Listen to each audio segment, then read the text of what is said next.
3 moons hang in the sky instead of one. 3 half-dead girls sleep beneath a shattered dome. And the man who has awakened amid the ruins knows how to do only one thing: repair old buildings. Dan Corwin opens his eyes on the cold stone. Above him is a chipped dome with a huge hole. 3 moons shine through the hole. White, blue, reddish. He blinks. The moons don't disappear. The watch on his wrist has stopped. The hands are frozen at 11:47 p.m. He sits up. His arms are intact. His legs are intact. All around him are the ruins of a temple. The columns are split in 2. The altar is split so cleanly, it's as if someone swung at it with all their might and knew exactly where to strike. The frescoes have faded to ghostly outlines. The last thing he remembers: a beam, a chapel in Portland. An intern is standing right beneath it. Dan pushes him aside. A blow. Darkness. And now, 3 moons and a shattered temple. He checks his backpack. A multitool. A thermos. A coil of paracord. A flashlight, protein bars, and a thick reference book for a carpenter restorer. He stands up. He takes 3 steps and freezes. 3 girls are sleeping on a pile of dry grass by the shattered altar. They huddle together like homeless kittens. The first is a golden-haired girl in a faded dress as thin as gauze. The second is a redhead. There are traces of soot on her cheeks. Her fingers are covered in old burns. The third looks about 20, but her hair is completely gray. All of them are thin, dirty, barely breathing. Dan takes off his jacket and covers the golden-haired girl. She doesn't wake up. She just presses herself tighter against the warm fabric. He doesn't know where he is. He doesn't know what kind of world this is. But he knows one thing. There's a hole in the dome, 3 by 2 meters. The edges are crumbling. It'll start raining, and the water will flood everything in minutes. Dan sighs. All right, let's start with the roof. Professional habit takes precedence over fear. For 20 years, he's been walking through places like this. Abandoned churches, half-ruined synagogues. First, a survey. Then, a plan. Then, work. He runs the flashlight along the wall and counts the cracks. The masonry is old but solid. Someone built this place with love. And here, he sees the difference. Time crumbles everything evenly. But here, they struck with precision. At the altar, at the frescoes, at the carved capitals. Someone wanted to destroy not the building, but its soul. He sits down by the wall, takes out a notebook, draws a plan. When you don't know what's going on, start with what you see. Lines turn a catastrophe into a problem, and a problem can be solved. Toward morning, the gray-haired woman is the first to wake up. She opens her eyes and immediately tenses up. She sees Dan.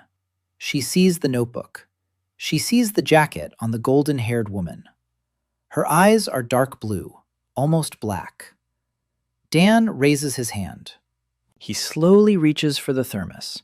He pours tea into the lid. He hands it to her. She asks who he is and what he wants.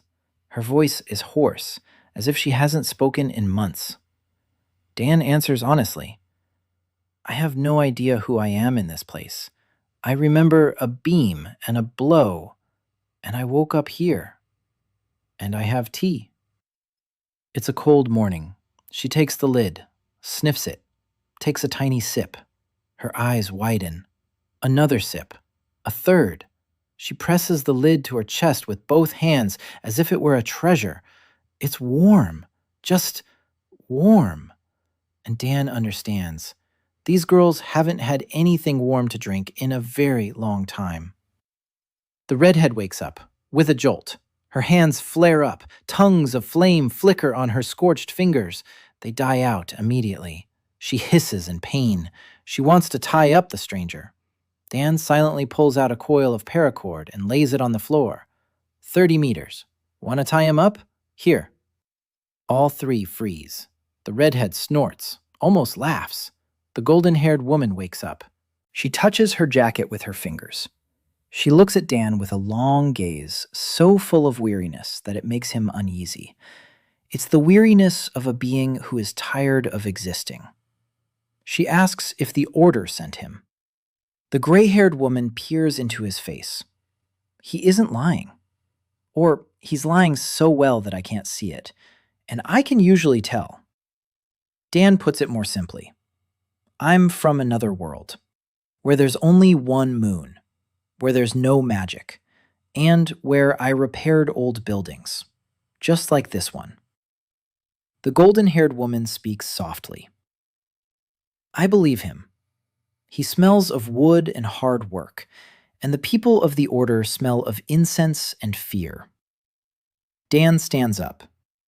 I don't know how I got here, and I don't know how to get back, but the roof is full of holes. You have nothing to eat, you have no fire, and I can do something about that.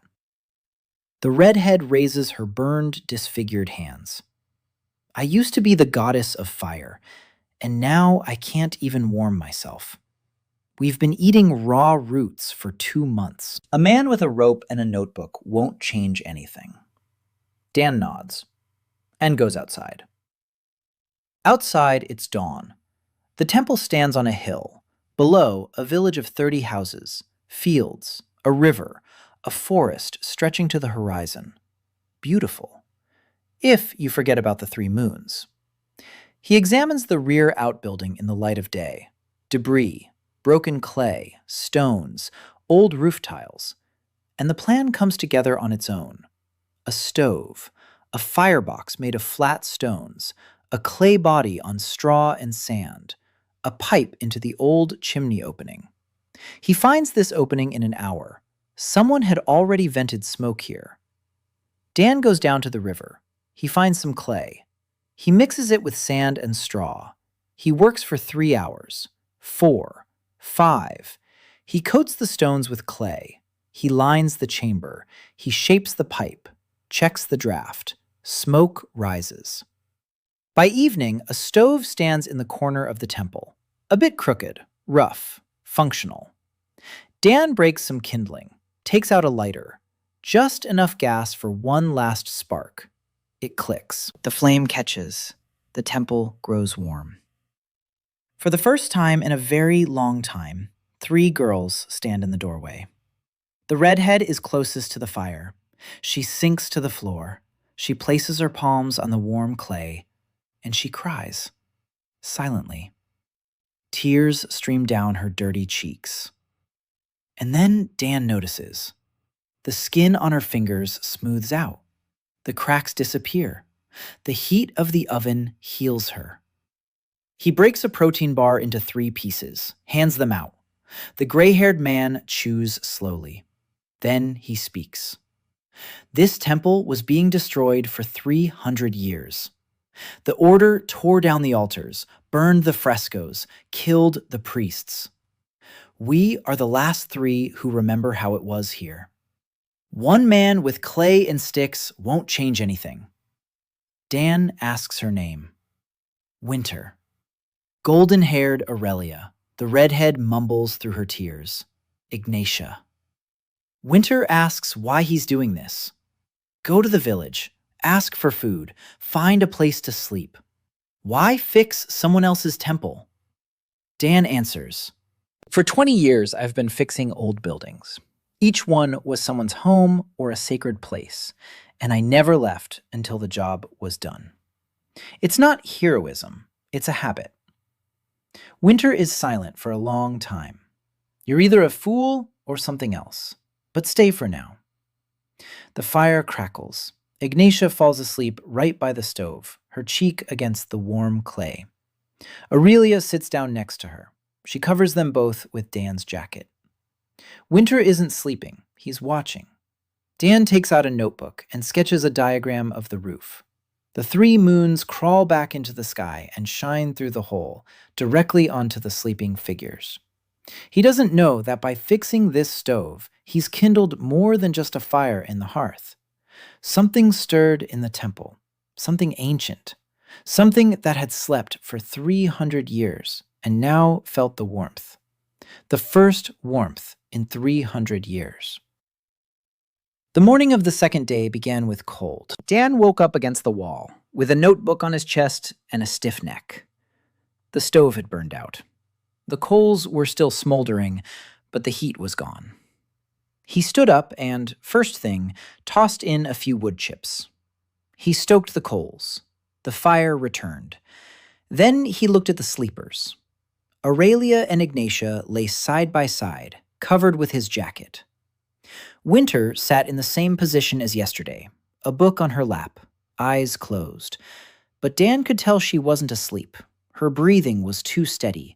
Her shoulders were too tense. He didn't touch her. Instead, he went outside. Morning light bathed the hill in gold. The village below was already waking up. Smoke was rising from the chimneys. Someone was herding a goat down the road. Dan sat down on a rock at the entrance to the temple and opened his notebook. The nighttime sketch of the canopy was ready. Now he needed materials. He went down to the edge of the father and began examining the trees. It was a mixed forest, something resembling an alder and resembled ash. The long, straight trunks of the young trees would work for rafters, but he had nothing to cut with. The multitool, with its small blade, wouldn't handle a tree as thick as an arm. He needed an axe, or at least a heavy knife. Dan returned to the temple and went into the back annex. He began rummaging through the rubble. Under a layer of gravel and dirt, he found a rusty iron rod. Long, heavy, useless as a weapon, but suitable as a lever. He found a piece of flint with a sharp chip. He found a fragment of a bronze door hinge. There was metal here, not much, but it was there. He remembered the village. They must have tools, axes, saws, but how to pay for them? He had no money. He didn't know the currency of this world. So he would have to offer his labor. Dan walked down the hill, along a path that wound between the rocks. The first vegetable gardens began at the foot of the hill. The fences were crooked, the gates hung by a single hinge. He walked through the village, looking around. His professional eye took in everything. A house with a sagging roof, a well with a cracked rim, a mill on the stream with a jammed wheel. A small bridge over the ditch was about to collapse. 20 minutes walk, and Dan already knew how he could pay. He found the village elder, a large man in his 50s with a gray beard and a grim face. The village elder was standing by his house, cursing at the gate that wouldn't close. The hinge was rusted and bent. Dan walked over. He stood there. He looked at the gate. Then he silently knelt down. He took out his multitool.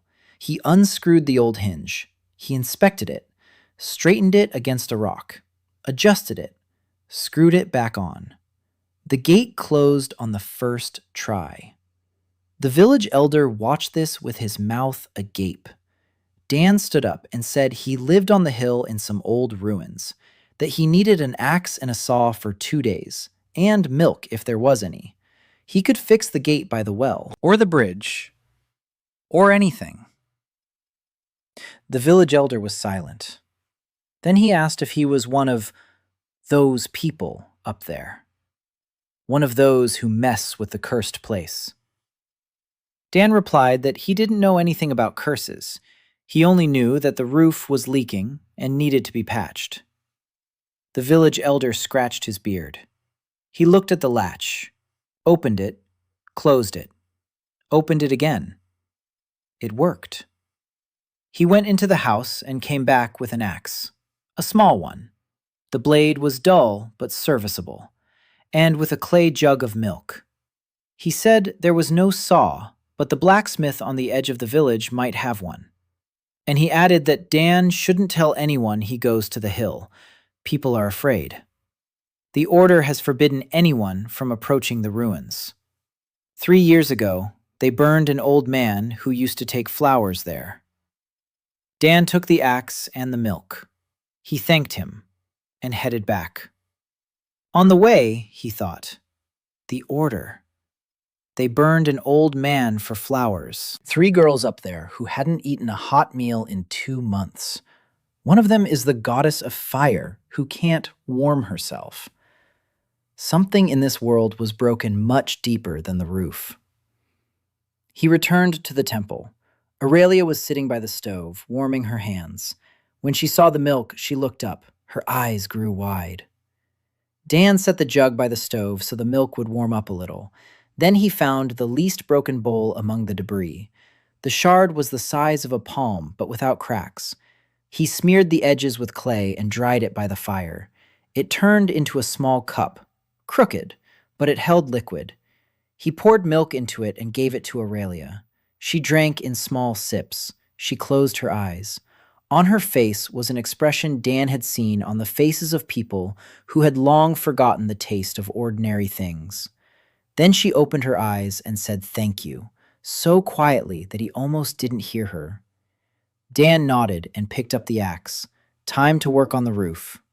He worked all day. He cut down 6 young trees at the edge of the forest.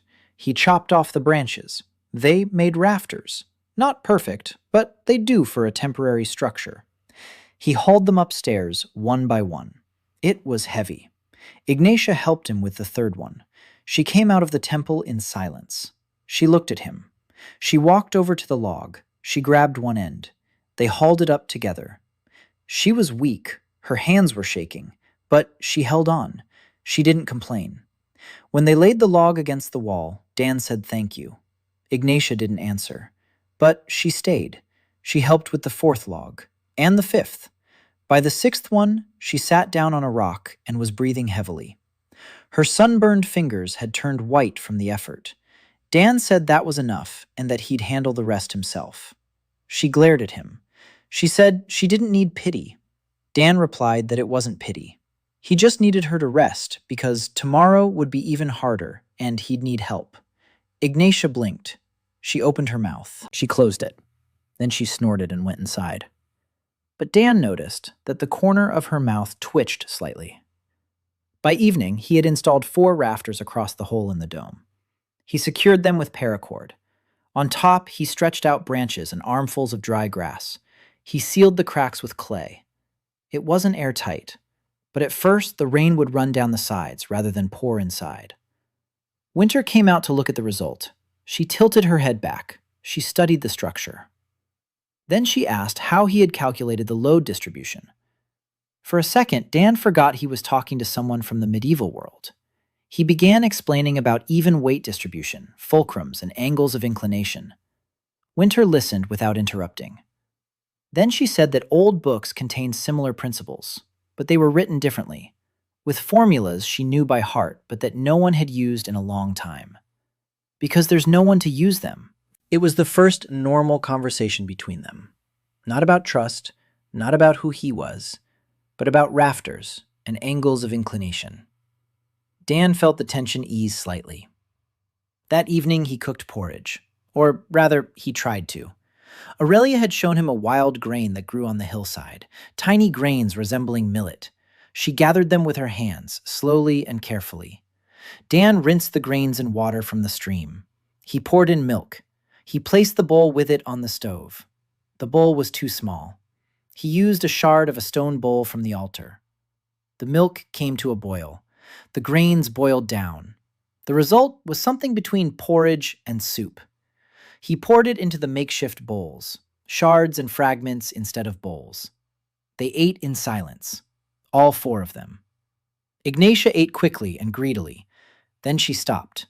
She looked at her portion, then at Dan. He wasn't eating. He had given away his share. She noticed this. She frowned. She pushed her shard back toward him and told him to eat. What good is a builder who collapses from hunger? Dan took it. He ate half. He discreetly left the other half. Ignatia noticed, but she said nothing. After dinner, Dan sat down again with his notebook. He drew up a plan for the coming days. He needed a proper roof. For that, he needed roof tiles. For roof tiles, he needed clay, molds, and a kiln. A kiln meant a large bonfire, or a bigger oven. A bigger oven meant more stone and clay, a vicious cycle. He had to work step by step. He made a list. Tomorrow, clear the spring below the hill. Aurelia mentioned that there used to be a spring on the slope, but it was blocked by rocks. Clean water was needed urgently. The day after tomorrow, start building a second kiln, a bigger one, for firing roof tiles and pottery. In 3 days, make the first batch of bowls and jugs. It's impossible to cook without proper dishes. In a week, start a full-scale roof repair. He wrote it down and felt how the familiar rhythm of work restored his footing. It doesn't matter that the world is foreign. It doesn't matter that there are 3 moons. Stone is stone. Wood is wood. Clay is clay. The hands remember, the mind calculates. The rest will fall into place. Winter approached and peered over his shoulder at the notebook. She read in silence. Then she sat down beside him. She pointed to the entry about the spring and said that it wasn't stones that had blocked the spring. The order had blocked it, on purpose, to cut the temple off from the water, so that the last few who remained here would leave or die. Dan looked at her. She was staring at the wall. Her face was stony. He asked how long the 3 of them had been here. Winter answered, 11 years. They had lived in these ruins for 11 years. At first, there were 8 believers with them, then 6, then 3. People left. They died. The Order found them and took them away. The last one left 4 years ago. Since then, they've been alone. 3 goddesses in a ruined temple, without fire, without water, without hope. Dan listened. Then he closed his notebook. He looked at Winter and said that tomorrow he would dig up that spring. Winter said he didn't understand. The spring was buried under tons of rock. She asked if he was going to dig it out by himself. Dan replied that he wasn't. Not alone. Tomorrow he'd go down to the village and fix the well gate at the village headman's house, and then he'd ask him to send 2 men with shovels. Winter was silent. Then she said the villagers wouldn't go to the temple. They were afraid. Dan said people were afraid of curses and demons, but no one is afraid of fresh water. If the spring flows down the slope toward the village, they'll get a clean stream. They need that. He'd seen their well. The water was murky. The gate was broken. They'll agree, because it's profitable. Winter looked at him for a long time. Then she said quietly that he thinks like a merchant. Dan replied that he doesn't. He thinks like a contractor. The difference is small but important. A merchant sells what's already there. A contractor creates what isn't there yet and shares the results. Winter tilted her head slightly. Something flashed in her eyes. Not distrust. Not yet, but interest. Night fell over the temple. Dan tossed some firewood into the stove. Aurelia slept by the fire. Ignatia was nearby. Winter was in her spot by the wall, a book on her lap, her eyes closed.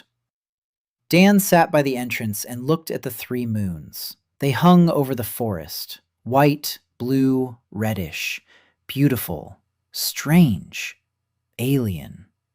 But the stove behind him was warm, and in that warmth, someone slept more peacefully than yesterday.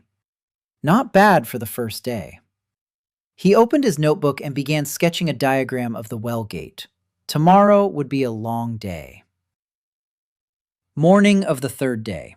Dan got up before dawn. His body ached from yesterday's work. The muscles in his arms and back were burning. He wasn't weak, but yesterday he had been chopping wood and hauling logs non-stop for 6 hours. His body reminded him of this with every movement. He stretched his shoulders. He tossed some firewood into the stove. He warmed up the leftovers from yesterday's porridge. He divided it into 4 portions. He left one for Aurelia, one for Ignatia, one for winter. He ate the fourth himself. It was a small portion, but today he needed energy. He went down to the village before the sun had even risen above the forest. He found the village elder's house. The elder was already awake. He was sitting on the porch, mending a net. He saw Dan and frowned. Dan didn't beat around the bush.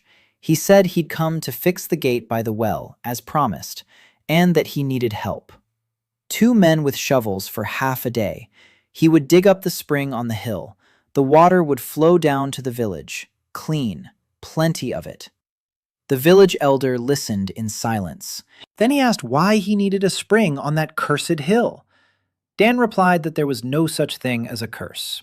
There are springs blocked by rocks, and that the village needs water. The village head scratched his beard. He was silent for a long time. Then he said he'd provide 2 men, but they'd only go halfway up the slope. They wouldn't climb any higher. They wouldn't set foot on that cursed place. Dan said that was enough. He'd show them where to dig. They'd figure it out. First, he fixed the gate. The well stood in the square in the center of the village. Masonry, a wooden gate with a drum and a chain. The drum was cracked in half. The chain was sagging. The bucket was dangling from a single link. Dan examined the structure. He removed the drum. He found the crack. The problem was with the axle. The wooden axle had rotted at one end, and the drum had warped. The warping put stress on one side. The crack was caused by the stress. Simple mechanics. He cut down a suitable branch in the woods. He whittled it down with an axe. He trimmed it to size. He replaced the axle. He secured the drum. He wound the chain evenly. He checked it. The winch turned easily and smoothly. The bucket went down and up without jamming. The villagers watched. First 2, then 5, then a dozen. They stood in a semicircle and watched as the stranger repaired their well. No one helped. No one got in the way. They just watched. When Dan was done, one of the women brought him some bread, a coarse flatbread made from dark flour. Dan took it. He thanked her. The bread was hard and almost tasteless, but it was food. He stuffed half of it into his pocket, for those up top. A Rasta brought 2 guys, young, strong, scared, shovels on their shoulders. They climbed the slope together. Dan led the way. The guys lagged behind. They looked back. They whispered. When the temple walls came into view, both turned pale. Dan didn't lead them to the temple. He went around the hill on the west side. There the slope was gentle and overgrown. He found the spot Winter had described, a large pile of loose stones, boulders heaped in a heap. Somewhere beneath them was a spring. Dan showed the guys where to dig. They exchanged glances. One asked if it was cursed. Dan replied that they were just rocks. Rocks aren't cursed. They're just heavy. And he started hauling the first boulder himself. The guys watched him. Then they looked at each other and picked up their shovels. 3 hours of work. Heavy, monotonous work. Rocks, dirt, more rocks. Dan counted and estimated. From the nature of the soil, he could tell the water was close. The soil grew wetter with every layer. The clay darkened. The rocks were wet on the bottom. When they removed the last large boulder, a trickle began to flow from beneath it. A thin trickle at first, then a thicker stream. The water was cold and clear. Dan cupped his hand. He tasted it. Good water. No aftertaste. He cleared the channel. He dug a shallow trench down the slope. The water began to flow. An hour later, a stream appeared at the foot of the hill, thin but steady. The boys watched it as if it were magic. One of them scooped the water and tasted it. His face changed. He turned to the other and said the water was sweet. They went back to the village with the news. Dan stayed on the slope. He reinforced the sides of the channel with stones so the water wouldn't wash away the soil. He made a small settling basin, a pit where the water would pool and settle before flowing on. Higher up, he built a second settling basin, for the temple. He lined the pit with stones. He sealed the cracks with clay. It turned into a small reservoir, clean, cold water. He returned to the temple, wet and dirty. Aurelia was standing at the entrance. She saw the water. A stream ran past the temple, along a ditch down the slope. She stood and looked at it the way people look at a miracle. Then she walked over to the ditch. She sat down. She dipped her hands in the water. She closed her eyes. She sat like that for a long time. When she opened her eyes, they were shining. She said that the water remembers. Dan didn't understand. He asked what she meant. Aurelia said that this spring had been dedicated to her, long ago, 300 years ago. People came here for healing. Women brought their sick children. Old people drew water for their aching bones. And the spring remembers. She feels it, faintly, like an echo, but she feels it. Dan looked at her hands in the water, at her face. And he thought that yesterday he had lit a fire, and Ignatia had come alive for a moment. And today he had dug up water, and Aurelia had come alive for a moment too. He didn't mention it. Instead, he said that tomorrow he would line the reservoir better and make a trough so the water would flow straight to the temple. Aurelia nodded. Then she said she seeds. She pulled a small pouch from the folds of her dress, made of cloth, worn. Inside was a handful of tiny seeds. She said she'd kept them for 300 years. Seeds of medicinal herbs. Chamomile.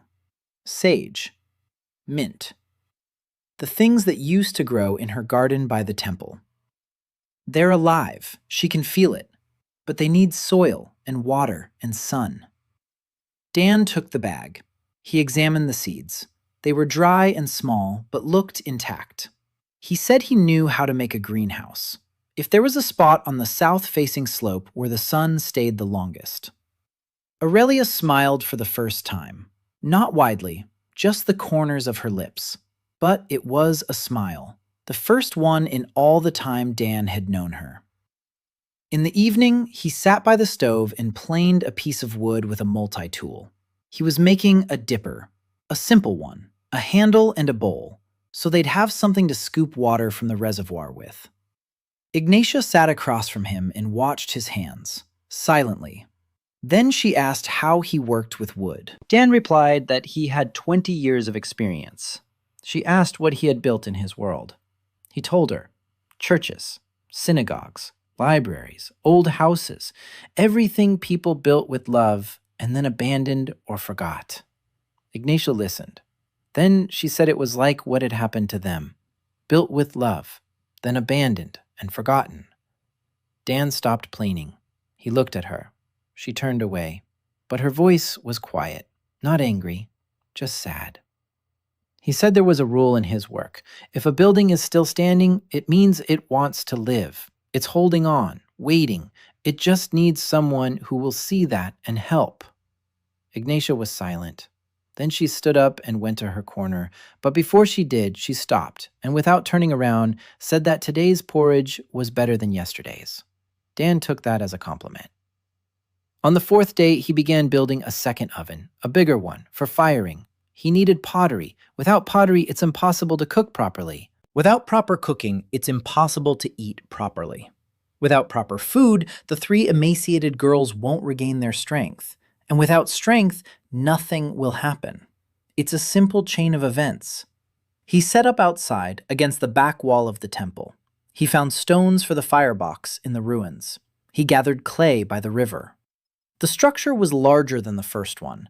The firebox was at the bottom. Above it was the firing chamber with holes for the heat. The chimney was made of clay rings, primitive but functional. He knew this design. He'd seen it in books on the history of ceramics. He'd made a similar one in survival courses. Only there, it was just for fun. But here, it determined whether people would eat from bowls or shards. While the kiln was drying, he shaped the pottery. 4 bowls, 2 jugs, 1 pot for porridge. The clay was good, rich, malleable. His hands remembered the motions. He wasn't a potter, but he knew the basics. The walls were smooth. The bottom was thick. The rims were curved inward so as not to burn oneself. The bowls turned out rough. Rustic work. but sturdy and even. Winter watched the process from start to finish. She stood in the doorway with a book under her arm and didn't take her eyes off his hands. When he finished the last jug, she walked over and examined it. She ran her finger along the side, across the bottom, around the rim. Then she said that the ancient craftsmen of the midday had a similar technique, only they added crushed quartz to the clay for strength. Dan asked if there was any quartz here. Winter smiled slightly, for the first time. Not even a smile, but the shadow of a smile. She said that in the library wing, under the rubble, there was a chest of minerals, if it was still intact. Dan stood up, wiped his hands, said he'd go check. They went together. The library wing was littered with debris from the collapsed wall. The entrance was blocked, but Dan saw that the rubble wasn't solid. The stones lay haphazardly. There were gaps between them. If he worked carefully, he could clear a path without bringing the rest down. He began, stone by stone, carefully, checking each time to see if anything above would shift. Winter stood nearby and told him which stones were load-bearing and which were not. She knew this temple, every stone, every passageway. She had built it 1,000 years ago. They worked together for 2 hours. Winter couldn't carry the heavy stones, but she showed him where to go and guided him. Dan cleared the passageway.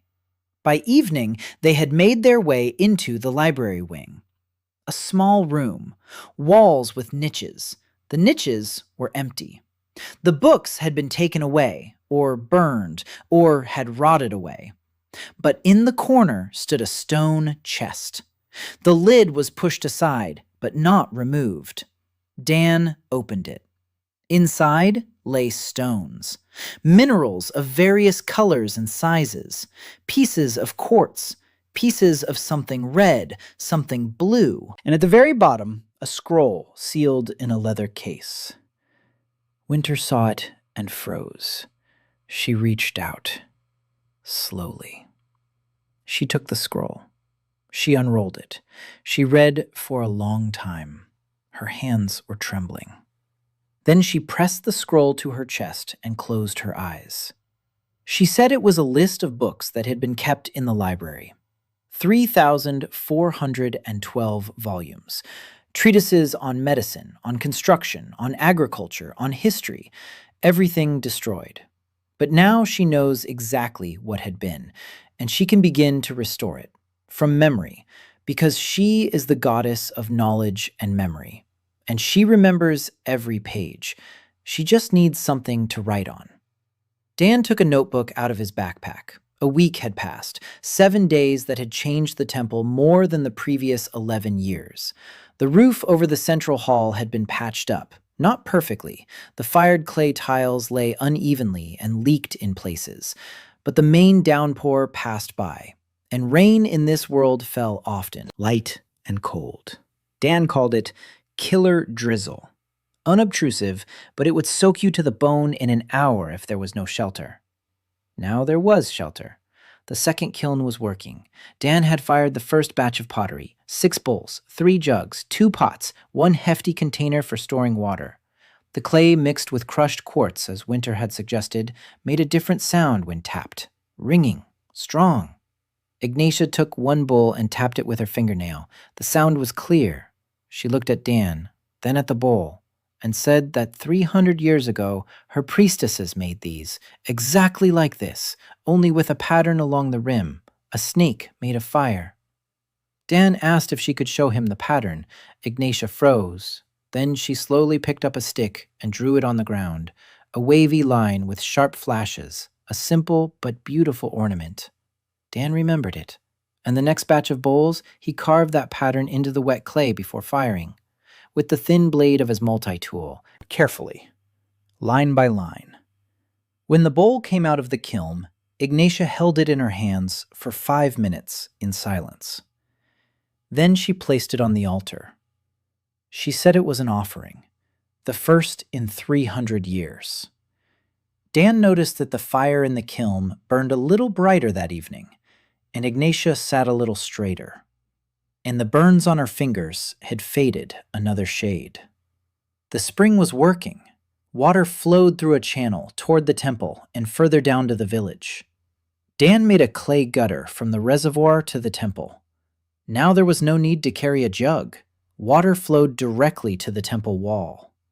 Aurelia planted the seeds, a small plot of land on the southern slope. Dan dug the beds. He mixed the soil with humus from the forest. He built a simple greenhouse out of bent branches and grass mats. Nothing complicated, basic knowledge. But Aurelia looked at the greenhouse as if it were the eighth wonder of the world. She asked what it was called. Dan said it was a greenhouse. She repeated the word 3 times. Then she sat down by the garden bed and placed her palms on the ground. She closed her eyes. She whispered something. Dan couldn't make it out. But the next morning, the first sprouts were poking up. Overnight. Dan stood and looked at them. The sprouts were tiny, green, alive. He crouched down and touched one. Real, not a hallucination. He looked at Aurelia, who was standing behind him. She was smiling, wider than last time. She said the earth had been waiting, and the water had been waiting, and the seeds had been waiting. All that was needed was a place where it could all come together. Dan nodded. He didn't ask any questions. He simply watered the sprouts from a pitcher and went back to work. On the 8th day, he set to work on the living quarters. The central hall of the temple was beautiful but unsuitable for living. Huge, cold. The stone floor drew the heat from his body. The girls slept on dry grass by the stove. It was better than nothing, but far from normal. Dan chose a side chapel, a small room, 4 by 5 meters, stone walls, a narrow window, a doorway. The roof here was intact. The stone was dry. He cleared the floor, scraped away the moss and dirt. He caulked the cracks in the walls with clay. He made 3 sleeping platforms, wooden frames made of poles, tied together with paracord. A layer of dry grass on top. On top of that, mats he wove from long river grass. Not feather beds, but a world of difference from the stone floor. He moved one of the small stoves into this side room. He placed it against the wall. He ran the pipe out the window. Now the room was heated. Small, warm, dry, with 3 beds and a stove. When he called the girls over to look, Aurelia stopped in the doorway. She stood and watched. Then she came in. She touched the bench, sat down, ran her hand over the mat, lay down, curled up in a ball, and fell asleep. Just like that, instantly, as if her body had decided that it was finally safe, and shut down. Ignatia stood and watched the sleeping Aurelia, then at Dan, then at the second cot. She walked over. She lay down. She didn't fall asleep. She lay on her back and stared at the ceiling. Then she said quietly that this was her first bed in 4 years. Her voice was steady, but her hands were clenching the edge of the mat so tightly that her knuckles had turned white. Winter came in last. She looked around the room, ran her fingers along the wall, along the doorframe, along the stove. Then she turned to Dan and asked where he would sleep. Dan said he'd set up a corner for himself in the annex, where the kiln stands. It's warm. It's fine. Winter shook her head. She left. 10 minutes later, she returned and said there was a small niche in the eastern side chapel. The temple caretaker used to live there. The walls are intact, the roof, too. It just needs to be cleared out. Dan went with her. The alcove turned out to be tiny, 2 by 3 meters, but enough for 1 person. He cleared it out that evening, made himself a bed. A simple one, a frame and some grass, no frills. He lay down. His backpack served as a pillow. Hard, but better than a rock. He lay there and thought. A week. In a week, he'd built a roof, a stove, cookware, a water source, a vegetable garden, living quarters. Not much. By the standards of his world, that was a day's work for a crew of 5 with equipment. But here, it was a lot. Here, it was everything. On the morning of the 9th day, a surprise awaited him in the village. He went down to return the axe to the village elder. The elder was sitting on the porch talking to a woman. Young, about 20, dark hair, a soft voice. A basket in her hands, covered with a cloth. The elder saw Dan and waved his hand. He beckoned him over. He said this was his daughter. Her name was Soon-ri. She had brought the basket. Inside were eggs, 6 of them, and a bunch of greens, and a small pot of honey. Soon-ri bowed and said this was a thank you for the water. The stream had reached the village. The water was clean. The women were already washing clothes in it. The children were drinking. Before, they had to walk to the river across 2 fields. Now the water was nearby. Dan took the basket. He thanked her. Soon-ri stood there, twisting the edge of her apron between her fingers. Then she asked quietly if it was true that he lived in the ruins on the hill. Dan said yes. She asked if it was true that there was someone else there. Dan paused. Then he said yes. 3 girls. She nodded. She said her grandmother had told her about the 3, a long time ago, in a whisper, at night when no one could hear. She said the 3 shining ones hadn't died, but had simply fallen asleep, and that someday someone would wake them up. Dan didn't know what to say. He hadn't woken anyone up. He'd just fixed the roof and built the stove. Soon-ri looked at him. Then she said she'd bring more tomorrow, if he didn't mind. Dan said he didn't mind. She left, quietly, quickly, like a mouse. Dan returned to the temple with eggs and honey. Aurelia saw the eggs and clapped her hands. She hadn't seen eggs in a long time. Dan made breakfast, or rather lunch, an omelet for 4. He cracked the eggs into a bowl, stirred them with a stick. He chopped the herbs with a multitool. He fried it on a hot stone he'd placed on the stove. There was no oil. The omelet stuck. Half of it stayed on the stone, but the other half turned out fine, fluffy, with herbs, with a drop of honey on top. 4 servings. They ate in silence. Aurelia with her eyes. Ignatia ate quickly. Winter ate in small bites, like a bird. Dan finished his portion and washed his bowl in the stream. Then he sat by the entrance and thought. The village had started providing food. That meant a connection had been established. A tenuous one, fragile but real. He had repaired their well and given them water. They give eggs and honey. A fair exchange. No talk of goddesses, no sermons, just work and results. That's how it should be. He opened his notebook and made a new list. Next step. He needs soap. Lye from ash and fat. So he needs fat. He needs clothes for the girls. Their dresses are rags. He needs fabric, or hides, or wool. He needs tools. 1 axe, and that one belongs to someone else. He needs a saw. He needs a hammer. He needs nails. Nails. That's the key issue. Without nails, it's impossible to build quickly. So he needs a blacksmith, or access to a smithy. The village elder mentioned a blacksmith on the edge of the village. Tomorrow, he'll go see him. Dan closed his notebook. The sun was setting behind the forest. 3 moons were appearing in the bright sky.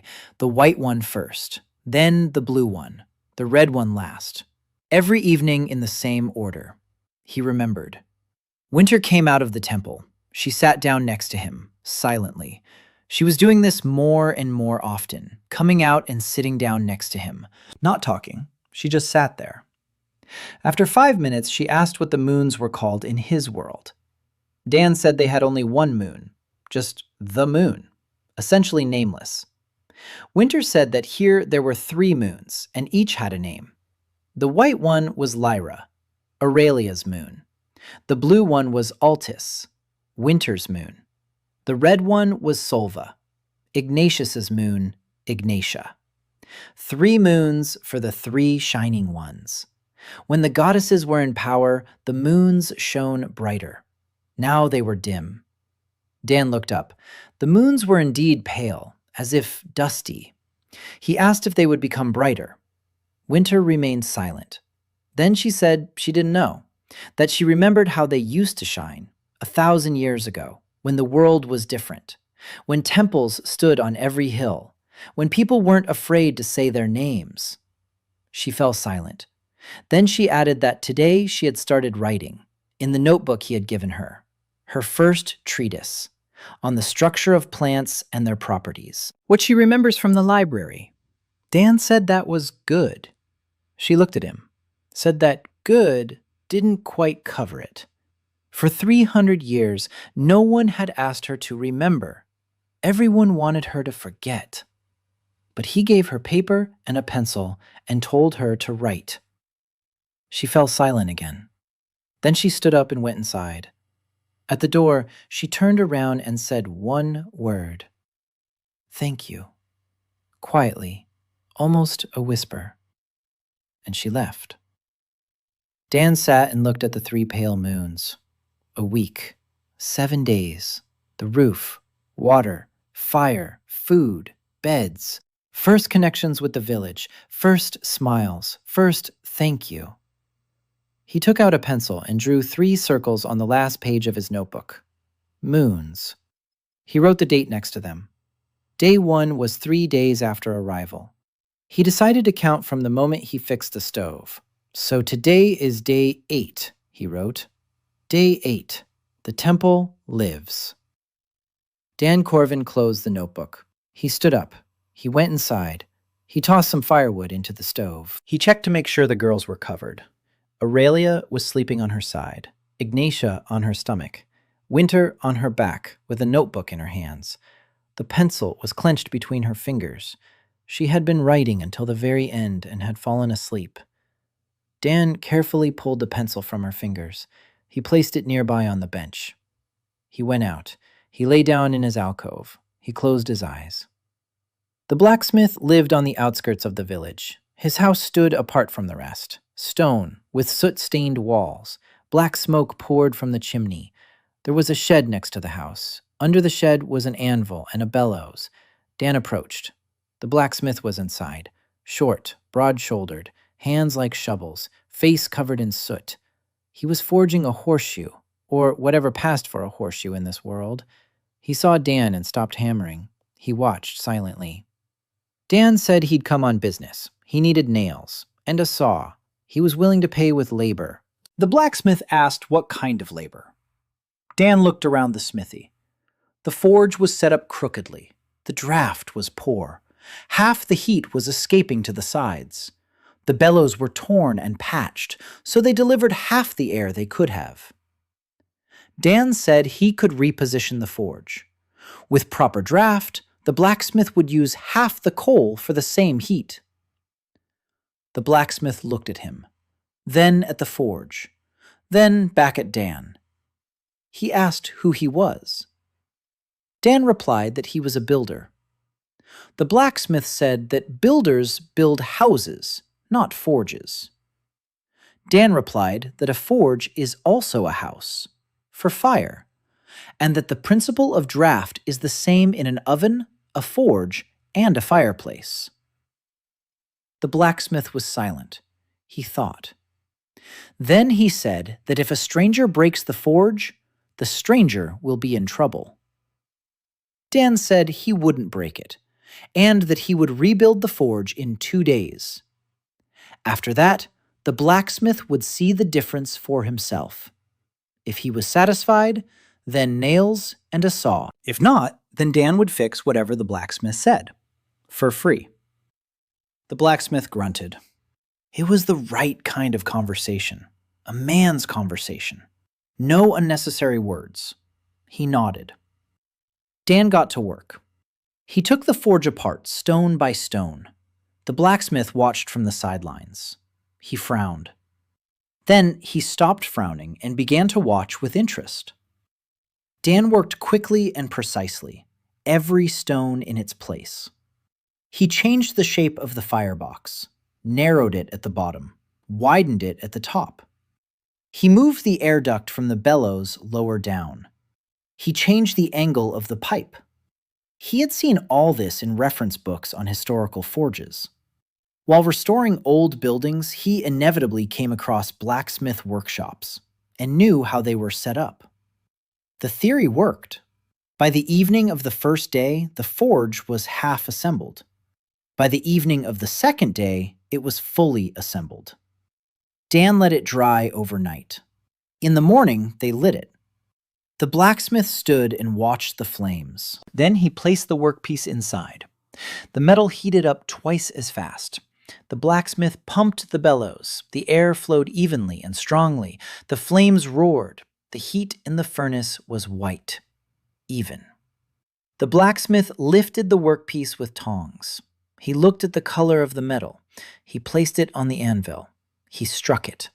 The metal yielded easily, softly, like butter. The blacksmith struck again, and again. Then he stopped. He looked at Dan, and for the first time, he smiled, widely. His teeth were black with soot, but the smile was genuine. He said Dan could come whenever he wanted. There would be nails, there would be a saw, and something else. He went into the house and returned with a long object wrapped in cloth. He unwrapped it, an axe, a real one. Not small like the foreman's, full-sized, with a long handle. The blade was made of good steel, sharpened. He said it was a gift, for the horn, because no one had made him anything like it in 20 years. Dan took the axe, heavy, just right. With a tool like this, the work would go 3 times faster. He thanked him. The blacksmith asked what he was building on the hill. Dan replied that he was repairing an old building. The blacksmith grunted. He said he knew which building. He paused. Then he added that his grandfather used to go there, a long time ago, in secret. He carried oil for the lamps, and that his grandfather said it was warm there, even in winter, warm and bright, and that it smelled like honey and grass. Dan listened. The blacksmith fell silent. Then he told Dan to be careful, that a month ago, a man in a white robe had driven through the village. He'd asked about the ruins on the hill. He'd asked if anyone went there. The village elder lied and said no. The man in the white robe wrote something down in a book and left. Dan felt a chill between his shoulder blades. Or Den. They're already here. Not literally, but their eyes and ears are everywhere. He hurried back to the temple. He told Winter. She listened calmly. Too calmly. Then she said she knew. That the Order checks all the old sites once a season. That the Inquisitor has an amulet that senses the presence of their power. And that ever since Dan fixed the furnace and dug up the spring, the power had begun to return. Which meant the amulet was getting warm. She said it was only a matter of time. Sooner or later they would come. Not a scout, a squad. Dan sat down and opened his notebook. He began to think. A temple on a hill, a single path from below, a forest on 3 sides, a cliff on the 4th. The topography is good for defense, but there's no one to defend it. 3 exhausted goddesses, 1 village girl, and 1 builder with an axe, not an army. He turned the page. He began to sketch a map of the hill. He marked the approaches. He figured out where fortifications could be built. Not walls and towers. That's unrealistic. But pit traps are possible. Covered with branches and leaves. Signal lines made of paracord with small stones tied to them. Narrow passages between rocks that can be blocked with a single log. He knew all these things from hiking trips and survival courses, not military training. But for a small unit, it would be enough to slow them down and warn them. He worked on the plan for 2 hours. Then he showed it to Winter. She looked at the drawings for a long time, traced the lines with her finger.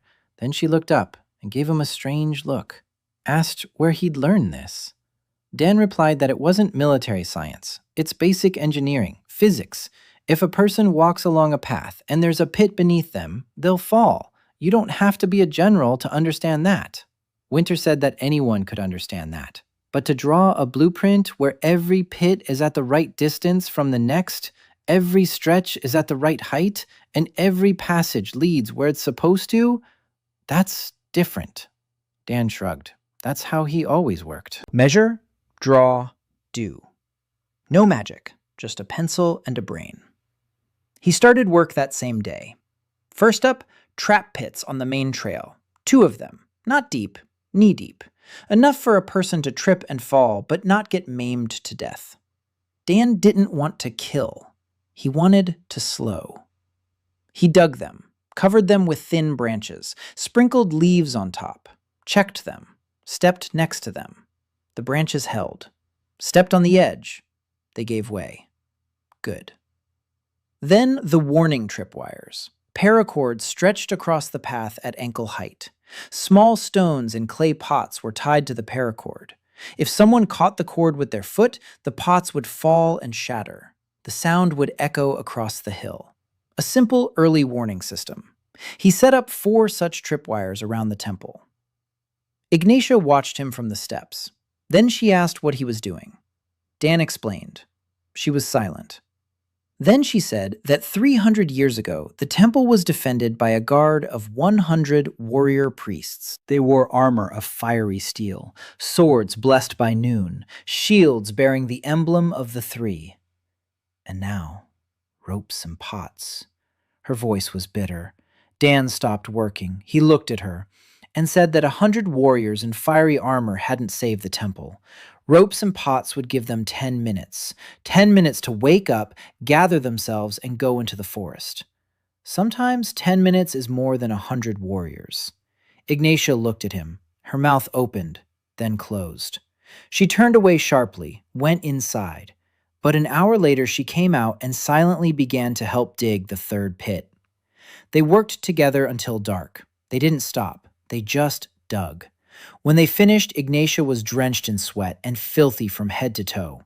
She looked at her hands, at her fingers covered in dirt, and said that her hands hadn't done anything useful in a long time. Dan replied that digging holes was very useful. Ignatia snorted, but this time the snort was warm. In the evening, Soon-Ri came again, with a basket. Bread, cottage cheese, a bunch of onions, and a piece of fabric. Coarse cloth. A small scrap, but enough for 1 shirt. She said it was from her mother. Then she corrected herself. From her mother's memory. Her mother had died, but she had left this scrap behind. Soon-Ri wanted it to be put to good use. Dan took it and thanked her. Then he asked if Soon-Ri knew how to sew. She nodded, quietly, modestly. She was an embroiderer, a weaver. She had golden hands. Dan asked her to sew a shirt for Aurelia. Her dress is made of rags. Soon-Ri looked up. Her eyes grew wide. She asked if it was for that very one. Dan didn't understand the question. Soon-Ri quietly said that her grandmother had spoken of the Golden Lady, the one who heals with a single touch. She fell silent. Then she asked if she could go up, upstairs, to the temple. Dan thought for a moment. Then he said she could, but quietly. Don't tell anyone in the village. Soon-Ri nodded. They went up together. Soon-Ri walked and looked around. When she saw the temple walls, she slowed her pace. When she saw the repaired roof, she stopped. When she went inside and saw the stove and dishes and sleeping platforms and jugs of water, she stopped completely. And she looked. Then she saw Aurelia. The golden-haired woman was sitting by the window, sorting through dry grasses. Light fell on her hair, and it glowed like molten gold. She raised her head. She saw Soon-Ri. She smiled. Gently, like dawn. Soon-Ri stood motionless. Then her knees buckled. She sank to the floor. Not from weakness, from reverence. She whispered words in a language Dan did not know. Ancient words. A prayer. Aurelia stood up. She walked over. She knelt down next to Soon-Ri. She took her hands and told her gently not to kneel, that she wasn't a temple statue, that she was just Aurelia, who was now fingering a daisy. Soon-Ri raised her head. Tears were streaming down her cheeks. She said that her grandmother had believed all her life, secretly, quietly, and had died without knowing that the 3 were alive. Aurelia closed her eyes. Her face twisted with pain for a moment. Then she embraced Sunri, held her close, stroked her hair, and whispered that she remembered her grandmother, that she had come to the temple 15 years ago with flowers, and that Aurelia had seen her from the window but was afraid to show herself because she feared bringing trouble upon her. Sunri was crying and smiling at the same time. Dan stood to the side and watched. Then he quietly left. He sat down on the steps. He took out his notebook. He turned to the page with the drawings of pits and tripwires. He started a new list. What was needed for the temple to become not just a refuge, but a place where people could come? He wrote, benches, candles, a clean courtyard, a rain shelter at the entrance, a place for offerings. He wrote and thought. Sunri was the first. Not the first to bring food. The first to come not for a trade, but for faith, for remembrance, for the grandmother who believed in secret and died without knowing.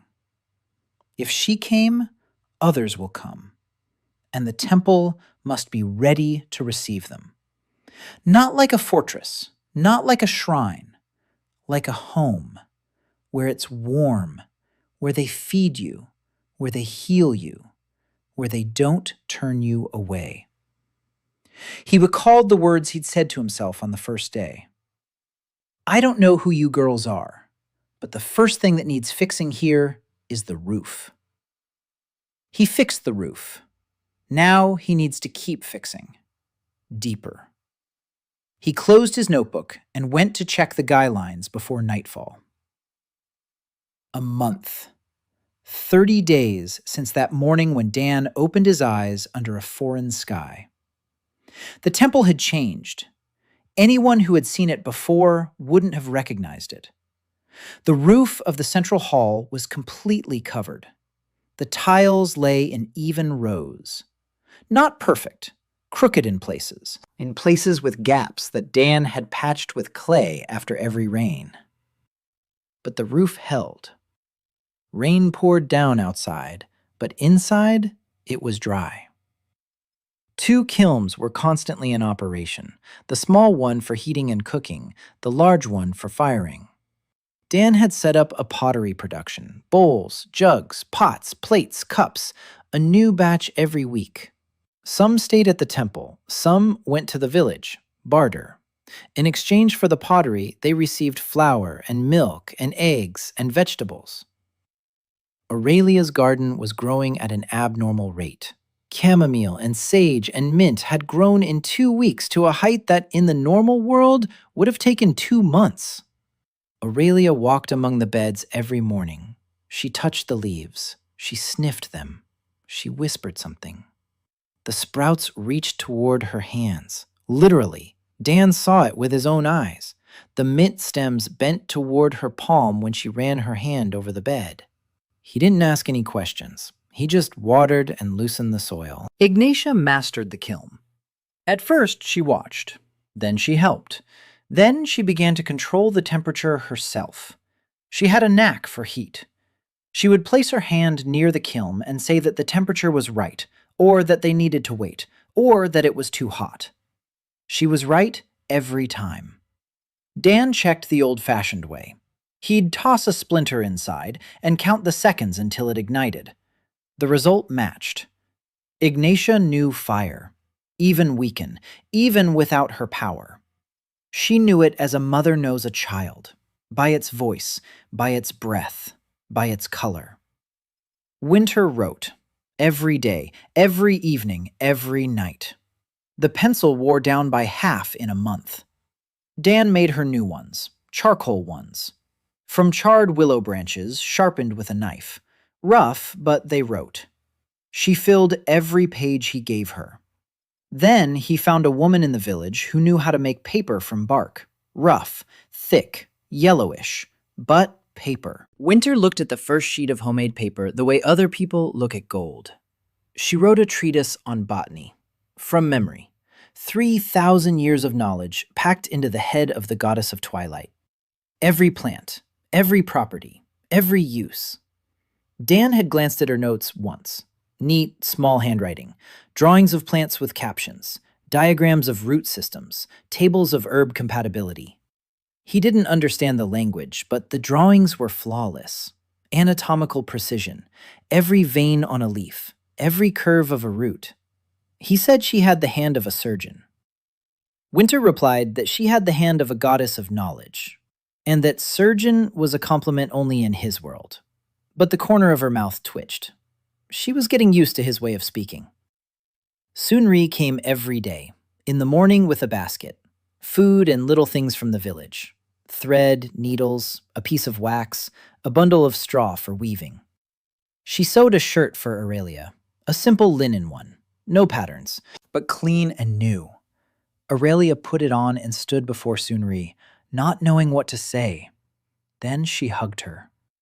Sunri sewed a small flower made of yellow thread onto the hem, a daisy, the symbol of dawn.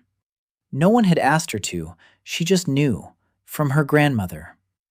Ignatia saw Aurelia's shirt and said nothing, but that evening Dan noticed her sitting there, staring at her rags. He went up to Sunri the next day and asked if she could sew 2 more, for Ignatia and Winter. Sunri nodded, but there wasn't enough fabric. She needed wool or linen. Dan went to the village elder. He offered to repair the mill on the stream in exchange for fabric. The mill had been out of commission for 3 years. The wheel was jammed. The millstone was cracked. The village ground grain by hand. The women ground it between stones for half a day. Heavy, endless labor. If Dan fixed the mill, it would free up dozens of hands. It was a big job. He inspected the mill. He spent the whole day there. He climbed inside. He tapped on the walls. He checked the axle. He felt the gears. The water wheel was made of wood. The axle had broken from rot. The wheel had warped and jammed between the supports. The millstone cracked from the vibration when the wheel stopped. A chain reaction. One breakdown caused 2 others. Dan sketched out a repair plan in his notebook. A new axle. Level the supports. Replace 3 of the wheel's blades. The millstone. The millstone is trickier. He needed a stone of a certain type. Hard, grainy, heavy. He asked the village elder where they'd gotten the stone for the old millstone. The elder didn't know. It had been installed before he was even born. Dan went to Winter. He asked if she knew where in the area there was a suitable stone for millstones. Winter looked at him. Then she closed her eyes. She thought for a minute. Then she opened them and said that 3 hours' journey to the northeast there was a quarry. Abandoned. They used to mine granite there for the temples of the noon. If the quarry hadn't been buried yet, there was stone there. She remembered because the last time she'd seen that quarry was 700 years ago. Dan thanked her. Then he asked if she'd like to go with him, to show him the way. Winter froze. She hadn't ventured beyond the hillside in 11 years. The temple was her refuge, her prison, her only safe place. To go out meant taking a risk, to be seen, to be recognized. She was silent. Then she said she would go. They set out at dawn. Dan took an axe. Winter took her book.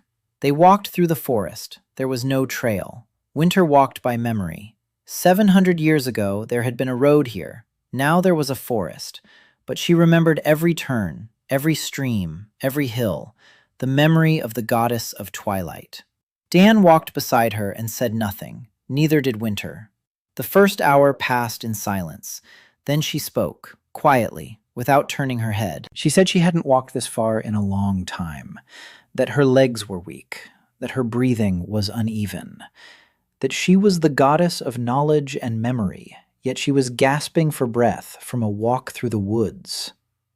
Dan said that was normal. After a long period of starvation and inactivity, the body recovers slowly. Muscles need exercise. L-body needs air.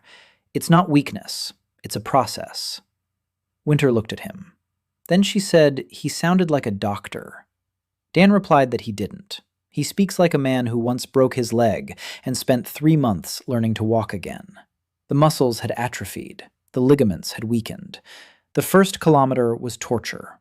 The 10th was normal. The 100th was routine. It just takes time. Winter was silent. Then she asked how he'd broken his leg. Dan told her.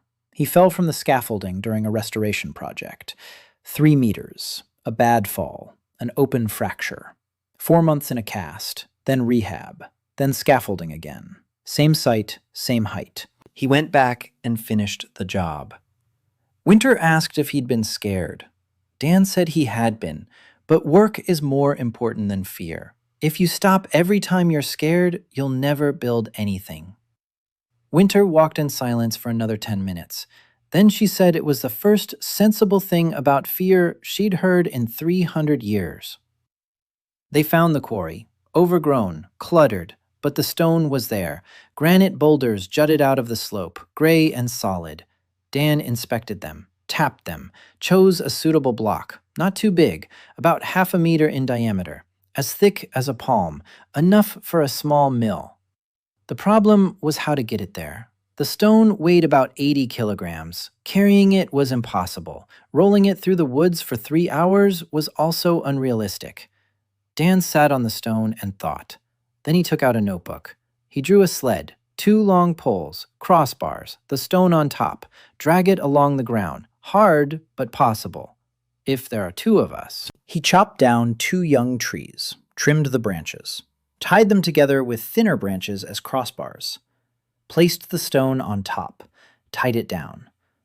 It turned out to be a sled, heavy, but it slid reasonably well over the forest floor. They dragged the stone back for 4 hours. Winter helped. She pulled on one pole. Her hands were thin and weak, but she didn't stop. She didn't complain. She gritted her teeth and pulled.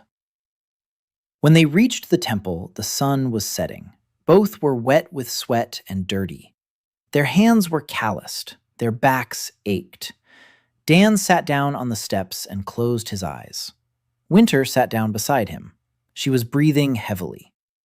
Then she said that the last time she'd been this physically exhausted was 800 years ago, when she helped build the first bridge across the river Al. Dan opened one eye and asked how big the bridge was. Winter said 400 meters, stone, with arches. It stood for 600 years.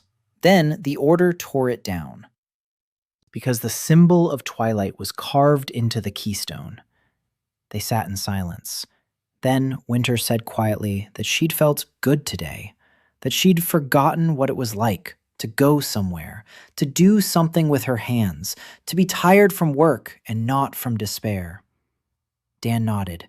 He said that tomorrow his whole body would ache. Winter replied that she knew, and that she was looking forward to it, because pain from work means you're alive. That night, Dan lay in his alcove and thought about the mill. He had the stone. He'd carve the axle from sturdy wood. He'd replace the blades. He'd adjust the gears. A week's worth of work. But the result would be worth it. The mill would feed the village, and the village would feed the temple. Connection, exchange, interdependence, dependence. Not a sermon, not a miracle. The mill took 10 days. Dan worked from dawn to dusk. He removed the old wheel. He took the axle apart. He carved a new one from the trunk of a tree that Winter had identified as ironwood. Hard, dense, doesn't rot in water. Rare. There was only one like it, growing on the far slope beyond the forest. Dan chopped it with his axe in 3 hours. His hands wouldn't obey him until evening after that. But the axle turned out well. Straight. Smooth. He whittled it down to the right diameter with a multitool and a flint scraper. He carved the new blades from oak, fitted them to the wheel, secured them with wooden dowels and nails that the blacksmith had forged the blacksmith. The blacksmith came to watch the work every day. He stood silently. He watched. Sometimes he nodded. Once he brought iron staples that Dan hadn't asked for. He just saw that they were needed and made them. Dan thanked him. The blacksmith grumbled that it was nothing and left. But the next day he came back. Dan spent 3 days shaping the millstone. The granite block from the quarry was tough. An axe wouldn't work. Dan used flint chisels and patience. He struck the stone with small, light blows. He chipped off thin slabs. He shaped it. A circle, smooth, with a hole in the center for the axle, with grooves on the working surface for grinding grain. He cut the grooves in a spiral. He'd seen that pattern in a reference book. Spiral grooves carry the flour to the edge of the millstone, more effective than straight ones. When he assembled the mill and let water flow onto the wheel, the whole village stood and watched. 30 people, maybe more. The wheel turned, slowly, with a creak. Then faster, the axle spun, the millstone started turning. The village elder poured in the grain. Flour flowed from beneath the stone, white, fine, smooth. A woman in the front row gasped. Then a second, then a third began to cry. For 3 years they had ground grain by hand with stones, 4 hours a day, every day. Their hands were worn down to calluses. And now the mill turns on its own. The water does the work. The village elder approached Dan, shook his hand, firmly. Then said the village was in his debt. Dan said they weren't in his debt. The mill stands on their land, grinds their grain, their water. The stone belongs to no one. He simply fixed what was broken. The village elder shook his head. Then he invited him into the house. The elder's wife was sitting at the table, a small woman with kind eyes and hands covered in flour. She placed a bowl of hot soup in front of Dan, with meat. His first meat in a month. Dan ate slowly and tried not to show how hungry he was. Then the village elder spoke, seriously. He said that people in the village had started talking about the man on the hill, about how he fixes things, about how water was flowing from the hill, about how the mill is working, and about how 3 girls live on the hill. People aren't stupid. They remember the old folks' stories. 3 girls in the old temple, 3 moons in the sky. You don't have to be a sage to put 2 and 2 together. The village elder said that for now everyone was keeping quiet. But silence doesn't last forever. Someone will say too much at the market in the nearby town. Someone will have a drink and brag. And then the men in white robes will come. Dan listened. Then he asked how much time they had. The village elder said there were 2 months until the fall fair. People from all the surrounding villages would be at the fair. Representatives of the order would be there too. They always come. They watch. They listen. They take notes. 2 months. Dan mentally recalculated his plan. The fortifications around the temple need to be reinforced. There aren't enough pit traps. We need alternate escape routes, secret ones, through the forest. We need a supply of food and water in case we have to hide. We need a connection with someone outside the village, someone who will warn us in advance. He returned to the temple and gathered everyone. Aurelia, Ignatia, Winter. Sunri, who had been there since morning, he explained. 2 months until the fair, then possibly the order, possibly a detachment. We need to prepare. Ignatia sat up straight, her eyes lit up. She asked what to do. Dan laid his notebook on a rock. He showed the map of the hill. He explained. 3 lines of defense. The first at the approaches, pits and tripwires. We already have some, but we need more. The second by the temple walls. We need barricades made of stones, narrow passages. 1 person can't pass next to another. If there are 10 of them and the passage is for 1, the numerical advantage is lost. The third, inside. Heavy doors, bolts, and a secret exit through the library wing. Winter confirmed that there's an old underground passage behind the library. It leads to the foot of the hill on the north side. It's filled in, but passable if we clear it out. Dan marked it on the map. Then he assigned tasks. Ignatia is digging holes with him. Sunri is weaving camouflage mats from branches and grass to cover the holes. Winter is clearing the underground passage. Aurelia is gathering herbs for medicine, in case there are any wounded. Mint, sage, yarrow, everything that grows in her garden. They got to work. Every day, in addition to their usual chores, 2 hours of preparation. Dan dug the holes. Ignatia was right there. She had grown stronger over the past month. She was eating properly. She slept on a cot instead of on the rock. Her hands had grown stronger. The burns faded with each passing week. She dug silently and furiously. She dug into the ground with a shovel that Dan had made from a flat stone and a stick. One day the shovel broke. The stone split in half. Ignatia stood and looked at the pieces. Then she raised her hand. Her fingers trembled. She clenched her fist, unclenched it. A flame flickered in her palm. Small, the size of a fingernail, but bright, orange, alive. Ignatia froze. She stared at her flame. Then she looked up at Dan. There was so much in her eyes that Dan couldn't make it out. Joy and fear and hope and disbelief, all at once. The flame went out. Her fingers trembled harder. Ignatia clenched her fist and pressed it to her chest. Dan said quietly that it was beautiful. Ignatia turned away sharply. Her shoulders were shaking. Then she took a deep breath and turned back. Her eyes were wet, but her chin was lifted. She said she needed a new shovel. Dan nodded. He made a new one. They kept digging. 2 weeks of work. 12 trap pits around the perimeter. 6 tripwires. 2 stone barriers ready to collapse onto the path if the support was pulled out. The underground passage was cleared. The exit was camouflaged with bushes. Dan made 2 heavy doors for the main entrance. Oak, on iron hinges from the blacksmith, with a bolt as thick as a palm. They won't hold out against a battering ram forever, but for 10 minutes, definitely. One of those days, while Dan was hewing the door frame, a girl came to the temple. A stranger. Young. Short. Shoulder-length black hair. Dressed like a local, but there was something different about her face. Her movements were different. Her gaze was different. She climbed the path, out of breath. She saw Dan. She stopped. She opened her mouth and said in perfect English, "You're from here too." Dan dropped his chisel. He looked at her. She looked at him. Then she rushed toward him. She wrapped her arms around him, clung to his shirt, and burst into tears. She spoke quickly through her tears.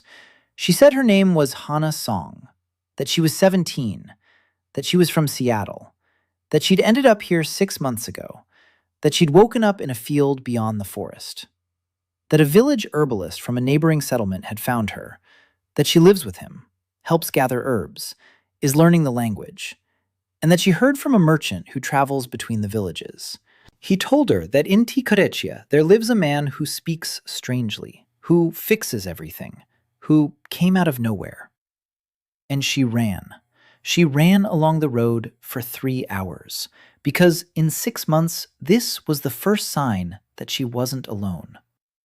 Dan stood there, holding the crying girl, and didn't know what to say. Then he said the only thing that came to mind.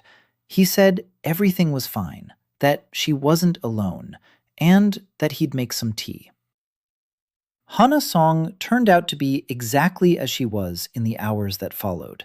Lively, chatty, loud. She talked non-stop.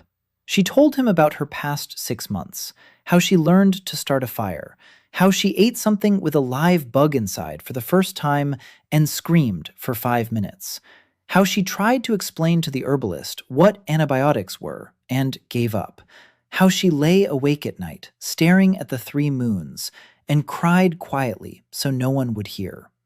She saw Aurelia and fell silent. She saw Ignatia and fell even more silent. She saw Winter and stopped breathing. Then she turned to Dan and asked in a whisper, "Those are the ones." Dan asked which ones. Hana said the herbalist had told her legends. The 3 shining ones. Goddesses who existed before the order. Dawn, noon, dusk.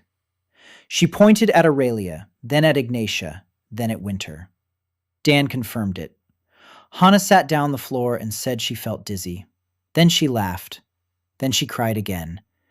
Then she said it was like an anime, only real life, and that she wanted to stay. Dan looked at Winter. Winter looked at Hana for a long time. Then she said the girl was telling the truth, and that she could stay. Hana lifted her head, tears on her cheeks, a huge smile. She said thank you in 4 languages: English, Korean, the local language she'd learned from the herbalist. Hana transformed the temple in a single week. Not through construction, through sound, through her voice, through laughter. Before her, the temple had been quiet, whispered conversations, the tapping of tools, the crackling of the fire. Now the temple was noisy. Hana talked constantly, with Dan in English, with Aurelia in broken local, with Ignatia using gestures because Ignatia refused to speak slowly, and Hana couldn't keep up with fast speech. With Winter in a mix of the local language and English, because Winter had learned 100 English words in 3 days and demanded more. She Hana questions, non-stop. What electricity is, how an engine works, what photography is, why there is only one moon in their world. Hana answered as best she could, confusingly, with mistakes, waving her arms. Winter listened and took notes, every word. She started a separate section in her notes, knowledge from the world of the aliens. Dan saw this and was surprised. Not because Winter was a quick learner. She is a goddess of knowledge. That's like being surprised that fish swim. But because of how she was changing. Her back straighter, her eyes more alive, her voice was firmer. Every new fact filled her like water fills a dried-up well. Hana took her place on the cot in the girls' room, the 4th cot. Dan had knocked it together that evening. Hana lay down and said it was the best bed of her life. Then she admitted that at the herbalist's, she'd slept on a sack of straw on the kitchen floor, and that the straw made her itch all over. She'd brought a little bit with her, a small bag of things from her world. Hair ties, 3 of them, a tiny mirror, a pen, a ballpoint, blue, half dried out, but it still writes, and a phone, dead. The battery died in the first week. But it has photos. Mom, Dad, a dog named Tofu, school friends. The screen went dark and won't turn on. But Hana carried it with her, like a talisman. Dan saw the phone and thought for a long time. Then he asked if there was anything on it besides photos. Hana said downloaded songs, and a calculator, and a Korean dictionary, and a constellation app. Useless without a battery. Dan said it might not be entirely useless. Electricity doesn't work in this world. His watch stopped the moment he was transported. But Hannah's phone worked for another week. So electricity exists. It just doesn't recharge. The battery died, and that's it. If only it were possible to create a power source. He stopped himself. Too far-fetched. Too complicated. There are more important tasks right now. But the thought stuck. The hair ties caused a sensation. Hana gave one to Aurelia. She showed her how to use it. Aurelia gathered her golden hair into a ponytail and twirled her head for 10 minutes. She was amazed. Ignatia watched. Then she demanded one for herself. Hana gave her the second one. Ignatia's red hair stuck out in all directions, but she was happy. Hana kept the third one for herself. Winter looked at it and said she'd manage without one. But Dan noticed her touching her gray hair and counting something to herself. That evening, he carved a small hairpin out of bone. Simple.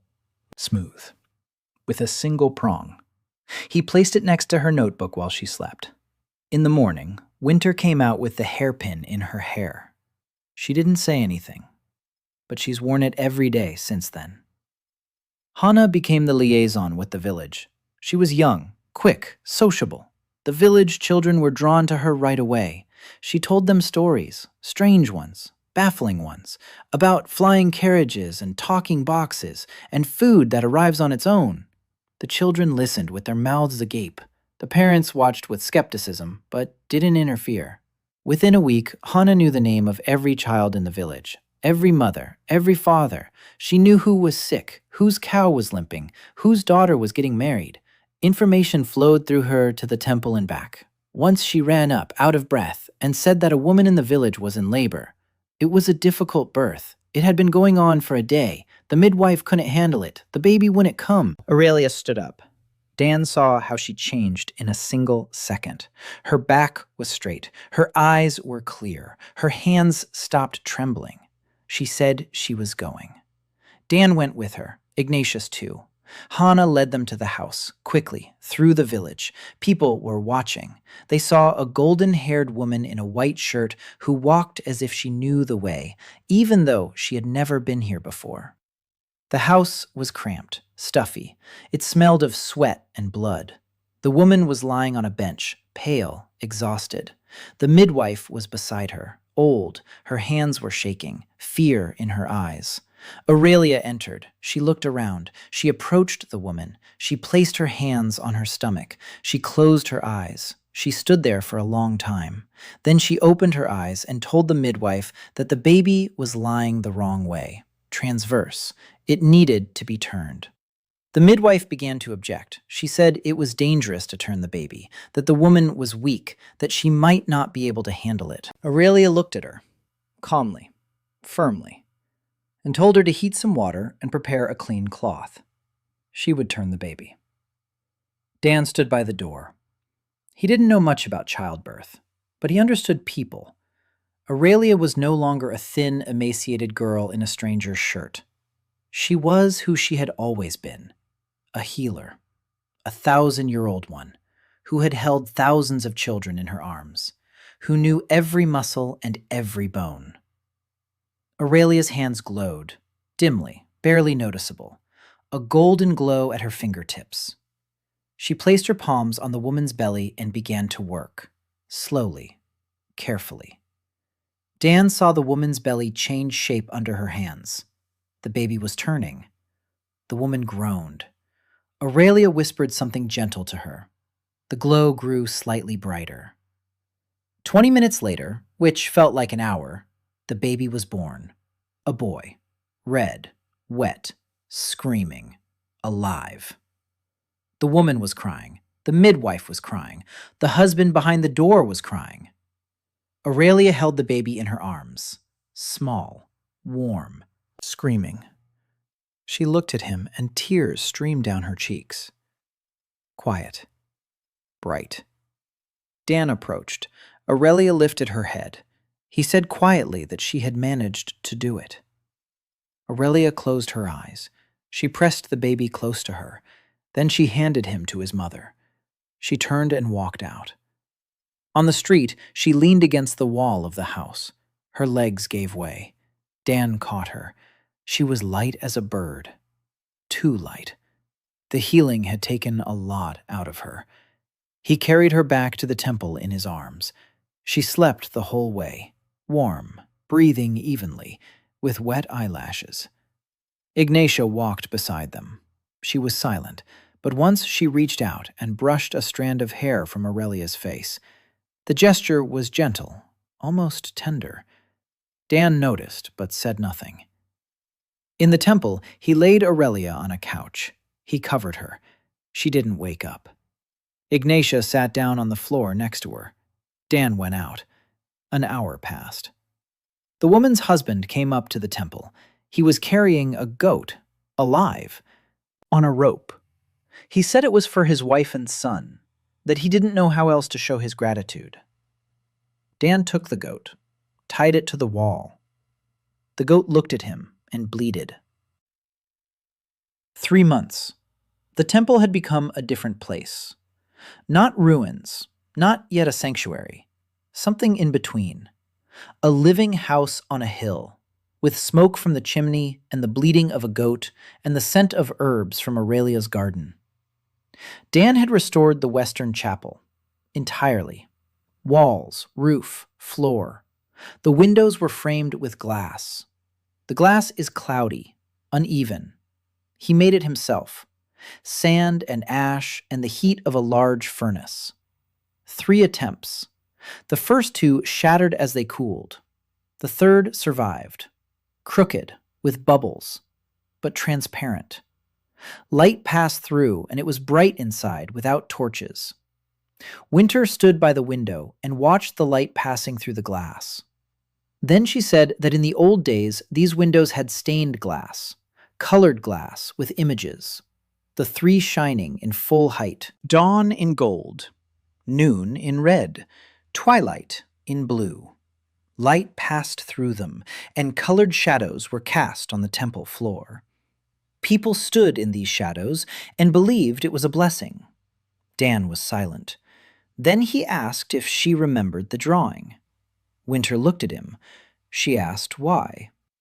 Dan said he didn't have any colored glass, but he could paint on regular glass, plant-based dyes, red from berries, yellow from bark, blue from those stones they found in the chest. If you grind them into powder and mix them with resin, you'll get something like paint for glass. Not stained glass, but something similar. Winter was silent for a very long time.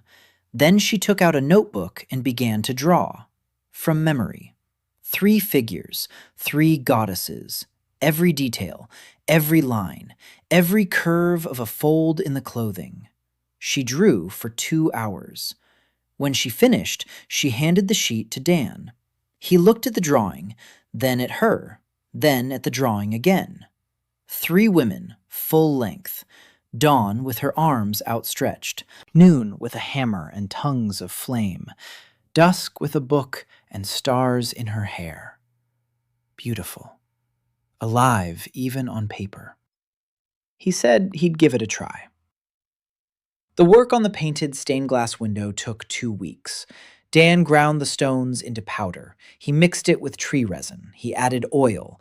He experimented with the proportions. The first attempts were murky. The color was dull. The resin dried and cracked. Then he found the right balance. More oil, less resin, a thin layer, 2 coats. Let each layer dry for a day. He painted on the glass with a fine brush he'd made from goat hair tied to a stick, the hands of a restorer. 20 years of practice, fine lines, precise strokes, the outlines of figures, filling in with color. When he finished and inserted the glass into the window frame of the western side chapel, this is what happened. The morning sun shone through the glass. Colored spots fell onto the stone floor. Gold, red, blue. 3 spots of light. 3 goddesses painted on the glass cast shadows like real stained glass windows. Not as bright, not as sharp, but recognizable. Aurelia entered the chapel and stopped. She looked at the colored light on the floor. Then she looked up at the window. She saw herself, drawn, with outstretched arms, in a golden glow. She covered her mouth with her hand. Ignatia stood behind her. She looked at her image, with a hammer, with fire, with freckles that Dan had drawn because they were in the original winter.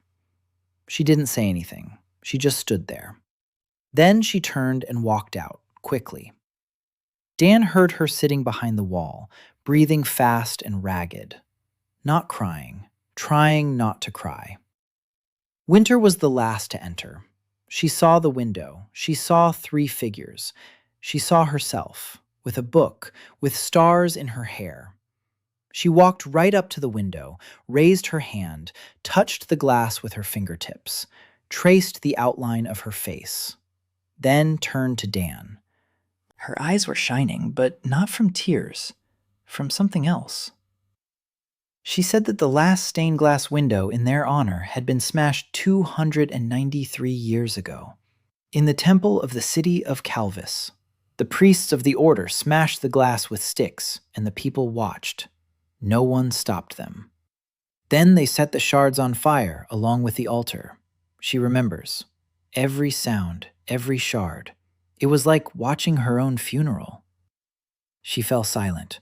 Then she said that this stained glass window, this clumsy, murky, crooked window painted with berries and stones, was the most beautiful she had seen in 3,000 years.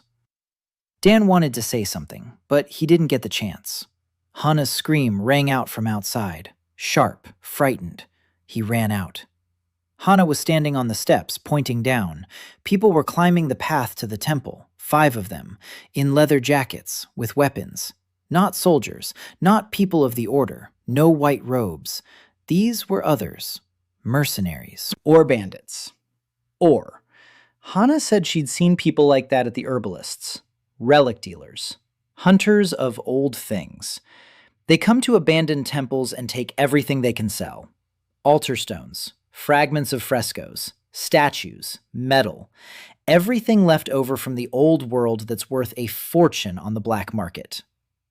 5 of them, one in front, tall, with a long scar across his forehead, 2 on either side, burly, armed with short swords, one in the back with a crossbow, the 5th slightly off to the side, skinny, with a notebook, an appraiser. Dan did a quick count, 5 against 1, if you count only the fighters. 4 fighters, 1 merchant. Dan has an axe, and trap pits, and tripwires, and heavy doors. He quickly told Hana to lead everyone inside and bolt the door shut. Hana ran off. Dan stood on the steps, axe in hand. Not in a fighting stance, just holding it, like a tool. The tall one with the scar approached first. He stopped 10 paces away. He surveyed the temple, the roof, the doors, the windows, the glass, smoke from the chimney. Then he looked at Dan and asked who he was and what he was doing in the ruins. Dan replied that he lived here. The tall man smirked. He said this wasn't a residential building. It's the Temple of the Three, or what's left of it, and that there are things inside that are worth a lot. The altar stone, for example. If it's broken, the pieces are valuable too. Frescoes, if any remain, metal, if there is any, and that they'd come for that. Peacefully. They'll pay. A handful of silver for everything. A good price for a vagabond in the ruins. Dan said nothing was for sale. The tall one stopped smiling. He said that wasn't the question. Dan said it wasn't the answer either. It was a fact. The temple was inhabited. People lived here. The altar was theirs. The frescoes were theirs. The stones were theirs. Nothing is for sale. The tall one looked at his men. The 2 on either side put their hands on their swords. The crossbowman raised his weapon. He didn't aim. He just raised it. Showed what he had. Dan stood on the steps and looked at the crossbow. He's no warrior. He doesn't know how to fight. If they attack, he'll lose. Quickly. But there was one thing they didn't know. They were standing 10 paces from the steps, and 5 paces behind them, a path led over a trap pit, covered with branches, sprinkled with leaves. Dan took a step back, toward the door, slowly. The tall one moved forward. The 2 on either side did too. The crossbowman stayed put. The appraiser stepped aside. 3 steps. 4. The tall one stepped onto the covered pit. The branches cracked. He sank knee-deep. He fell forward. One of the men on the side jerked aside and hit it down. The pots fell. They crashed. The sound echoed across the hill. The second flanker tripped over a root that was actually a taut paracord. He fell. His sword flew away. Dan spun around and ran into the temple. He slammed the door shut, bolted it in place. Thick oak planks stood between him and 5 armed men. He was breathing heavily. He pressed his back against the door, swearing outside, shouts.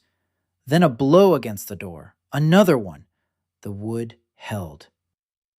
Dan looked at Winter. She was standing in the center of the hall, calm, the book under her arm. She said the door would hold for 20 minutes, maybe 30. Dan said that would be enough. Then he turned to Ignatia and asked if she remembered that fire in her palm. Ignatia turned pale. Then she nodded. Dan said he didn't need a big fire. He needed a spark, a small one, to set the dry grass alight. He explained. The door would hold, but he needed to scare them, not defeat them. He had covered the base of the outer wall by the door with dry brush a week ago, just in case. If he set the brush on fire from the outside, smoke would billow out, thick, acrid. The path was narrow. The smoke would block the approach.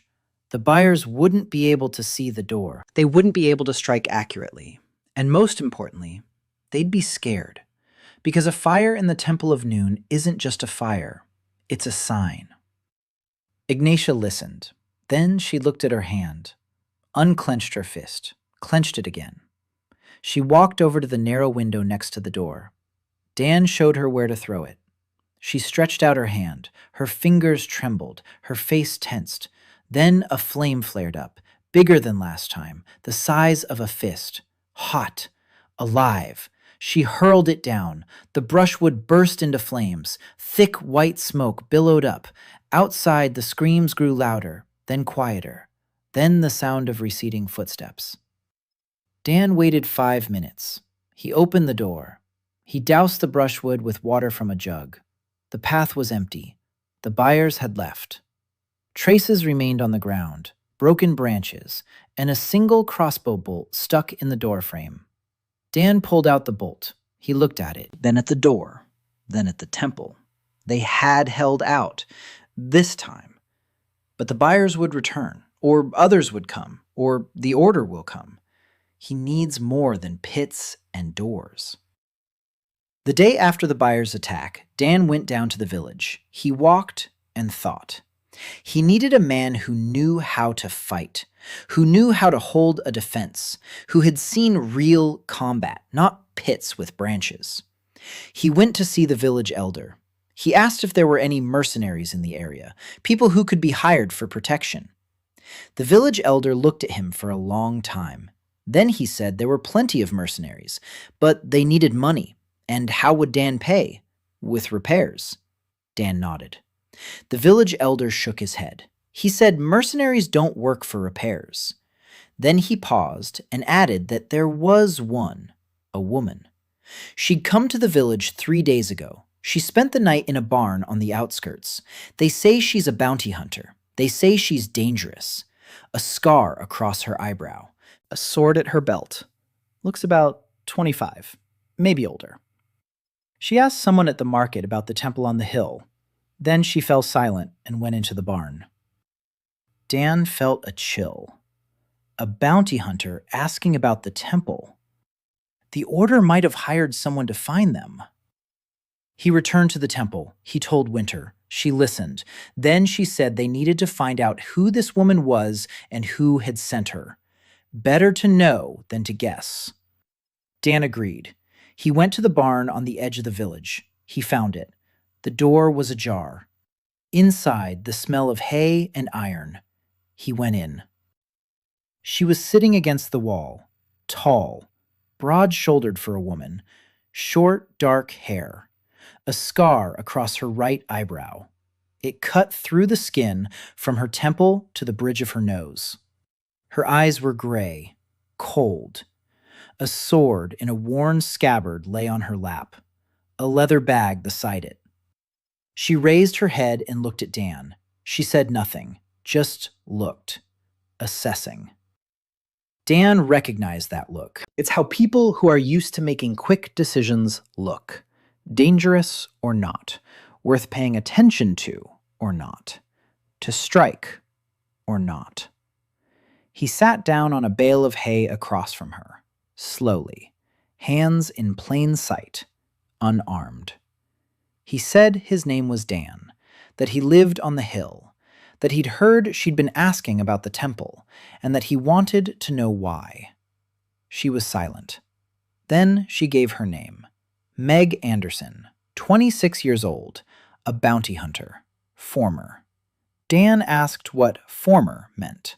Meg replied that it meant she didn't do that anymore. Dan asked what she did now. Meg said nothing for the time being. She was looking for something. Dan asked who had sent her to the temple. Meg fell silent for a long time. Then she told the truth. The order. The radiant hand. A month ago, she was given an assignment to find and deliver a man who lives in the ruins of the Temple of the Three on the hill above the village of Tikorecha, alive, for interrogation. The fee was 30 gold pieces. Good money. She took the job, she came, she looked around, and here she was.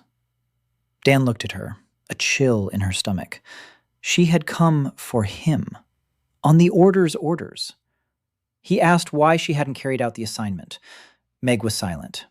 Then she said she had come to the village 3 days ago, and the first thing she saw. The mill was running. The well had been repaired. A stream of clear water from the hill. Children drinking from it. Women doing laundry. Then she heard that a builder lived on the hill, that he fixed everything, that he didn't hurt anyone, that the village headman's daughter visited him, and that he had delivered a baby in the village. She said that in 5 years of work, she had been ordered to catch murderers, thieves, deserters, swindlers, one cannibal. But not once had she been ordered to catch a man who repairs mills and delivers babies. She paused. Then she added that she had principles. Not many, but she had them, and that she wouldn't take him to the men in white robes who would burn him in the square after interrogation. Dan exhaled, slowly. Then he asked what she was going to do. Meg shrugged. She said she didn't know. She wouldn't get any money from the order. There were no other jobs.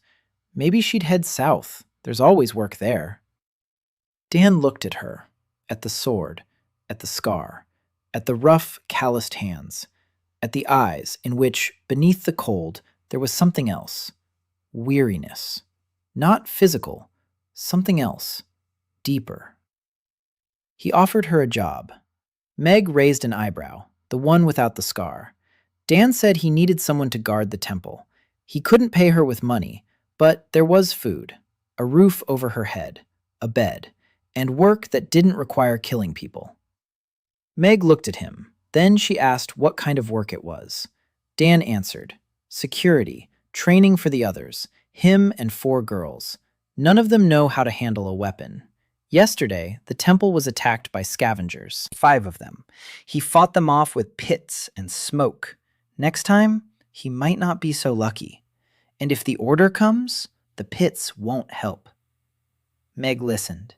Then she stood up. She picked up her bag, slung it over her shoulder, a sword on her belt. She looked at Dan and said she wanted to see the temple before she decided. They climbed the hill together. Meg walked in silence. She scanned the path. She spotted a trap pit. She went around it. She spotted a tripwire. She stepped over it. She assessed the stone rubble. She snorted. When she entered the temple, she stopped. She looked at the walls, the doors, the stoves, the dishes, the goat in the pen, the vegetable garden, the glass in the windows, the stained glass window. Then she saw Aurelia by the garden beds, Ignatia by the stove, Winter with a book, Hana trying to teach the goat to sit, Sunri embroidering by the wall. Meg stood and watched for a long time. Then she turned to Dan and said he was crazy. 1 man, 5 women, a ruined temple, and an entire order as enemies. Dan replied that the temple wasn't that ruined anymore. Meg almost smiled. Almost. She tossed the bag into the corner. She took the sword from her belt. She set it down beside her and said she was staying. On a trial basis. A month. If she didn't like it after a month, she'd leave. Dan said that was fair. Meg sat down on the steps, stretched out her legs, looked at the 3 moons beginning to appear in the evening sky, then said it was a beautiful place for a grave. Dan replied that they were still alive. Meg snorted and said it was temporary. Dan said nothing, but he wrote it down in his notebook. Day 94. Meg Anderson, security, first real fighter. Meg got to work immediately. The next morning, she walked the entire hill, 2 hours, every meter, every rock, every tree. Then she came back and told Dan that his trap pits were positioned well enough. For a builder. But a builder thinks about slowing things down. You need to think about direction, she explained. The pits shouldn't just slow the enemy down. They should guide him in the right direction, toward a narrow spot, toward a dead end, to a point where one defender can hold off 10. She pointed out on Dan's map where to move 2 pits and add a third, and where to cut down the bushes to create a natural funnel. Dan looked at her markings and felt like a student before a master. She saw a battlefield where he saw only trails. She saw angles of attack where he saw trees. A different way of thinking, different experience. He silently dug out the 2 pits and dug a new one where she indicated. Meg watched. Then she nodded. Then she said he knew how to listen. That was rare. Training began that same day. Meg gathered everyone. Dan, Hana, Ignatius, even Soon-Ri, who had come that morning with a basket and stayed. Aurelia and Winter watched from the steps. Meg gave each of them a stick as long as their arm. Not a sword, a stick. She said they would first learn how to hold it, then how to strike, then defend themselves. Dan took the stick, clumsily. Meg corrected his grip, firmly, without ceremony. She said he was holding it like a hammer. It's not a hammer. It's an extension of your arm. Hana took the stick and struck a pose like in the movies. Legs spread wide, stick held at arm's length. Meg looked at her and said that if she stood like that, the very first strike would knock her onto her back. Hana was embarrassed. Meg demonstrated the correct stance. Narrow, low, stable. Feet shoulder-width apart, knees bent, weight on the front leg. They practiced the stance for an hour, just the stance. Meg walked among them and corrected them, pushed their shoulders, checked their stability, knocked some of them over. That person would get up and start over. By evening, everyone was sweaty and angry. Meg said it was good enough for a first time. Ignatia asked when they would learn to strike. Meg replied that they would when they learned to stand. Ignatia snorted. Meg looked at her. Then, without warning, she shoved her in the shoulder. Ignatia collapsed to the ground. Meg said, "That's why." Ignatia lay on her back, red with anger. Then she got up. She dusted herself off. She got back into position. Low, steady. Meg shoved her again. Ignatia swayed but held her balance. Meg nodded, said, "Better." That evening, Meg sat by the fire Dan had built in the yard. She ate porridge from a bowl decorated with the midday symbol, silently. Then she said that girls were weak. That was it. Physically, they were good for nothing. But enough. Anger is good. You can turn anger into strength, if you channel it right. Dan said that Ignatia was once the goddess of noon, fire and craftsmanship. Meg looked at him. She waited for him to continue. Dan said that Aurelia was the goddess of dawn, healing. Winter was the goddess of dusk, knowledge. Meg was silent. She chewed. Then she swallowed. Then she said he was serious. Dan said he was serious. Meg looked at the temple, at the stained glass window, at Aurelia watering the garden beds, at Ignatia sitting by the kiln monitoring the temperature, at Winter writing by candlelight. Then she said she'd seen stranger things. She didn't specify what. They sat by the fire. 3 moons rose above the forest. Meg looked at them. Then she quietly asked which one belonged to whom. Dan pointed. The white one was Lyra, Aurelia. The blue one was Altis, Winter. The red one was Solva, Ignatia. Meg nodded. Then she said one word. Beautiful. And she fell silent for the rest of the evening. Dan opened his notebook. He drew up a training schedule. 1 hour every morning. Stance, strikes, defense, Meg teaches. 6 months. Half a year in a strange world. Dan stood on the temple roof and looked down. Quiet river smoked from its morning chimneys. The fields were turning yellow. The mill turned on the stream. The path from the village to the hill was worn down to the ground. People walked along it every day. First, Sunri alone. Then 2 women gathering herbs for Aurelia. Then a hunter with a dislocated shoulder. Then an old man with bad knees. Then a mother with a child whose cough hadn't gone away for 3 weeks. Aurelia healed, quietly, without fanfare. She laid her hands on them. She closed her eyes, a golden glow on her fingers. The cough went away. The shoulder popped back into place. The knees stopped creaking. People left in silence. They returned with food, with cloth, with firewood, with gratitude they didn't voice aloud, but which was evident in everything. Word spread, slowly, like water over stone. In the neighboring villages, people began to whisper. On the hill above Tikoreche, someone heals, someone mends, someone was teaching. The names of the 3 were not spoken. They were afraid, but they came. In 6 months, Aurelia treated 4 sick children, 2 women in labor, 1 old man with a fever from which he was supposed to die. The old man did not die. He got up after 3 days. His granddaughter brought a sack of wool to the temple. From this wool, Sunri knitted warm socks for winter. Winter's feet were always cold. They had been cold for 1,000 years. She put on the socks and sat motionless for 10 minutes.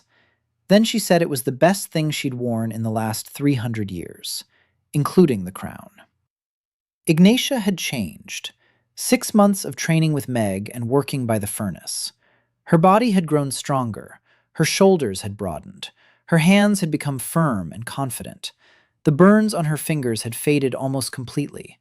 Only thin white lines remained, like a spider's. The fire was returning to her drop by drop. She could light a candle with a snap of her fingers. She could heat a stone to the touch with her palm. She could hold a flame on her hand for 10 seconds. No more. Then her strength would run out, and she would breathe heavily and be angry at herself. But with each passing week, those 10 seconds became 12, then 15, then 20. Dan proposed a project to her, a bell for the temple, bronze, a real one. Ignatia looked at him as if he were crazy. She said that a bell needed bronze, a lot of bronze, and a mold for casting, and a temperature their furnace couldn't reach. Dan said the blacksmith had copper and tin, not much, but enough for a small bell. He'd carve the mold out of clay, and the temperature wouldn't come from the furnace. It would come from her. Ignatia fell silent. Then she asked what he meant. Dan explained. He would build a casting mold, a clay one, double walls, between them a bell-shaped cavity, a funnel on top for pouring the metal. The metal needs to be melted. The furnace won't provide the necessary heat, but if Ignatia could keep the flame in the enclosed space of the crucible for at least 5 minutes, the bronze would flow. Ignatia looked at him. Something was burning in her eyes. Not fire, excitement. She said she would try. They worked on the bell for 3 weeks. Dan carved the mold, layer by layer, an inner clay core, a wax model of the bell on top, an outer clay shell, drying, firing, during which the wax melts away and leaves a void, an ancient technology. He had read about it in a reference book, Lost Wax Casting. In his world, they had done this thousands of years ago. Here, it was lost knowledge. The blacksmith gave him copper and tin. In return, Dan sketched him a diagram of a lever-assisted 2-handed tong. The blacksmith stared at the drawing for half an hour. Then he said Dan could come for the metal whenever he wanted. Ignatia was melting bronze. Dan fashioned a small crucible from fire clay. He set it on the coals. He poured in pieces of copper and tin. Ignatia sat down beside him. She placed her hands on either side of the crucible. She closed her eyes. She concentrated. A flame flared up on her palms. Not small like before, dense, steady, white. A wave of heat hit them. Dan took a step back. His face burned. The metal in the crucible began to turn red, then yellow. Then it began to flow. Ignatia held on. 5 seconds, 10, 20, 30. Sweat rolled down her face. Her teeth were clenched. The veins in her neck bulged. 40 seconds, a minute. The bronze flowed like liquid gold. Dan grabbed the crucible with tongs and poured it into the mold. The metal gushed into the funnel. It filled the void. It hissed. Smoke poured out of the cracks. Ignatia let go. She fell to her knees. Her hands were shaking. Sweat was pouring down her face. She raised her head and looked at the mold, from which smoke and heat were rising. Then at Dan, and she smiled, widely, openly, her teeth white against her soot-stained face. The first real smile in all this time. The bell had been cooling for 3 days. When Dan broke open the mold, there was a bell inside. Small, the size of a palm, bronze, with thin walls, with a handle on top. He picked it up and struck the rim with a stone. A sound, clear, high-pitched, ringing. It echoed across the hill and faded into the sky. The echo returned from the forest. Ignatia stood and listened. Her lips trembled. She took the bell from Dan's hands, held it with both palms, then pressed it to her chest, then walked over to the altar in the west side chapel, placed the bell next to the bowl on which her ornament was carved. 2 offerings, the bowl and the bell, the first in 300 years. She stood by the altar and was silent. Then she said quietly, without turning around, she said that 300 years ago, bells the size of a house hung in her temples. Their ringing could be heard 50 miles away. They rang at dawn and at dusk, every day, for 1,000 years. And then the order took them down and melted them into weapons. From her bells they made swords which killed her priests. She paused. Then she said that this bell was small, a little crooked, with a bubble of air at the rim. But her hands had made it, for the first time in 300 years, and no one would melt it down, not while she was alive. Her voice was steady, firm. A year. Dan had carved that mark on the doorframe of his niche. 365 days, more or less. He counted by lunar cycles and could be off by a week. But the point isn't the precision. The point is that he's been here a year, and that the temple on the hill is now visible from afar.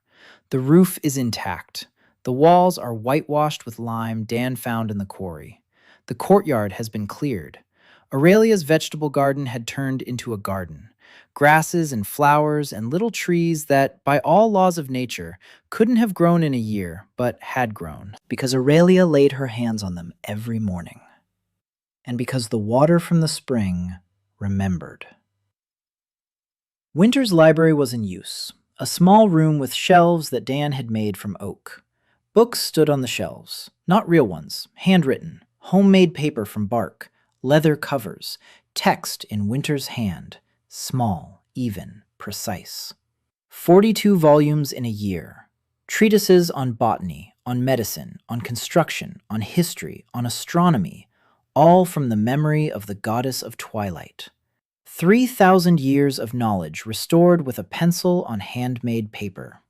A fugitive scribe came to them, a skinny young man of about 20 with frightened eyes and ink-stained fingers. He had fled from the Order's monastery on the 3rd continent. He sailed across the sea. He walked for 2 months. He heard from a merchant that somewhere in the north there was a temple where books were kept. Real books, not rewritten by the Order. He came and saw the shelves of Winter. He stood and looked. Then he fell to his knees and wept. He said that at the monastery they forced him to rewrite history, to remove the names of the 3, to change the dates, to add words that weren't there. He rewrote 200 books, hating himself every time. And now, right in front of him, was a shelf of books where everything was right, where the names were in place, where the dates were correct, where the knowledge was intact. Winter stood beside him. She looked down at him. Then she reached out her hand and helped him up. And she said that if he knew how to write, she would give him a job. A lot of work. 3,412 volumes wouldn't restore themselves. The scribe's name was Finn. He stayed. He was given a corner in the annex, a cot, a bowl of porridge, and a stack of blank paper. A week later, he was already working. Winter dictated. Finn wrote it down. 12 hours a day. She spoke and he wrote, and they forgot about food and sleep and everything else in the world until Hana came and placed a bowl of porridge between them and said that dead scribes write poorly. Dan watched this and thought that the temple had outgrown him. He had started out alone, with a backpack and a multitool. Now 9 people lived here. 3 goddesses, Hana, Meg, Sunri, Finn, Dan, and a goat. The goat had been considered a full-fledged member of the community ever since Hana named her Tofu after her dog. Tofu gave milk every day and bit Dan every other day. Stability. Meg had been training everyone for 4 months now. There were results. Dan could take a blow with a stick and not fall. Hana had learned to dodge. Sunri turned out to be surprisingly accurate. She didn't shoot hard, but she always hit the mark. Meg said she would make an excellent archer. Dan made a bow, a simple one, out of ash wood. The bowstring was made from sinew given by a hunter from the village. Arrows with stone tips. Sunri hit the target from 20 paces on her 3rd try. By her 5th, she was hitting it consistently. Meg nodded and said the girl had talent. Sunri blushed to her ears. But she carried the bow with her from then on. Ignatia trained harder than anyone else. She and Meg sparred every morning. The sticks clattered so loudly that the echo rolled down the hill. Ignatia lost. Every time.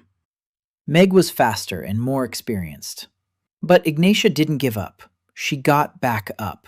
Again and again. Meg didn't praise her. She didn't console her. She just hit her. Precisely. Calculatedly. Teaching through defeat. Once, Ignatia landed a blow to Meg's side. The first time in 4 months.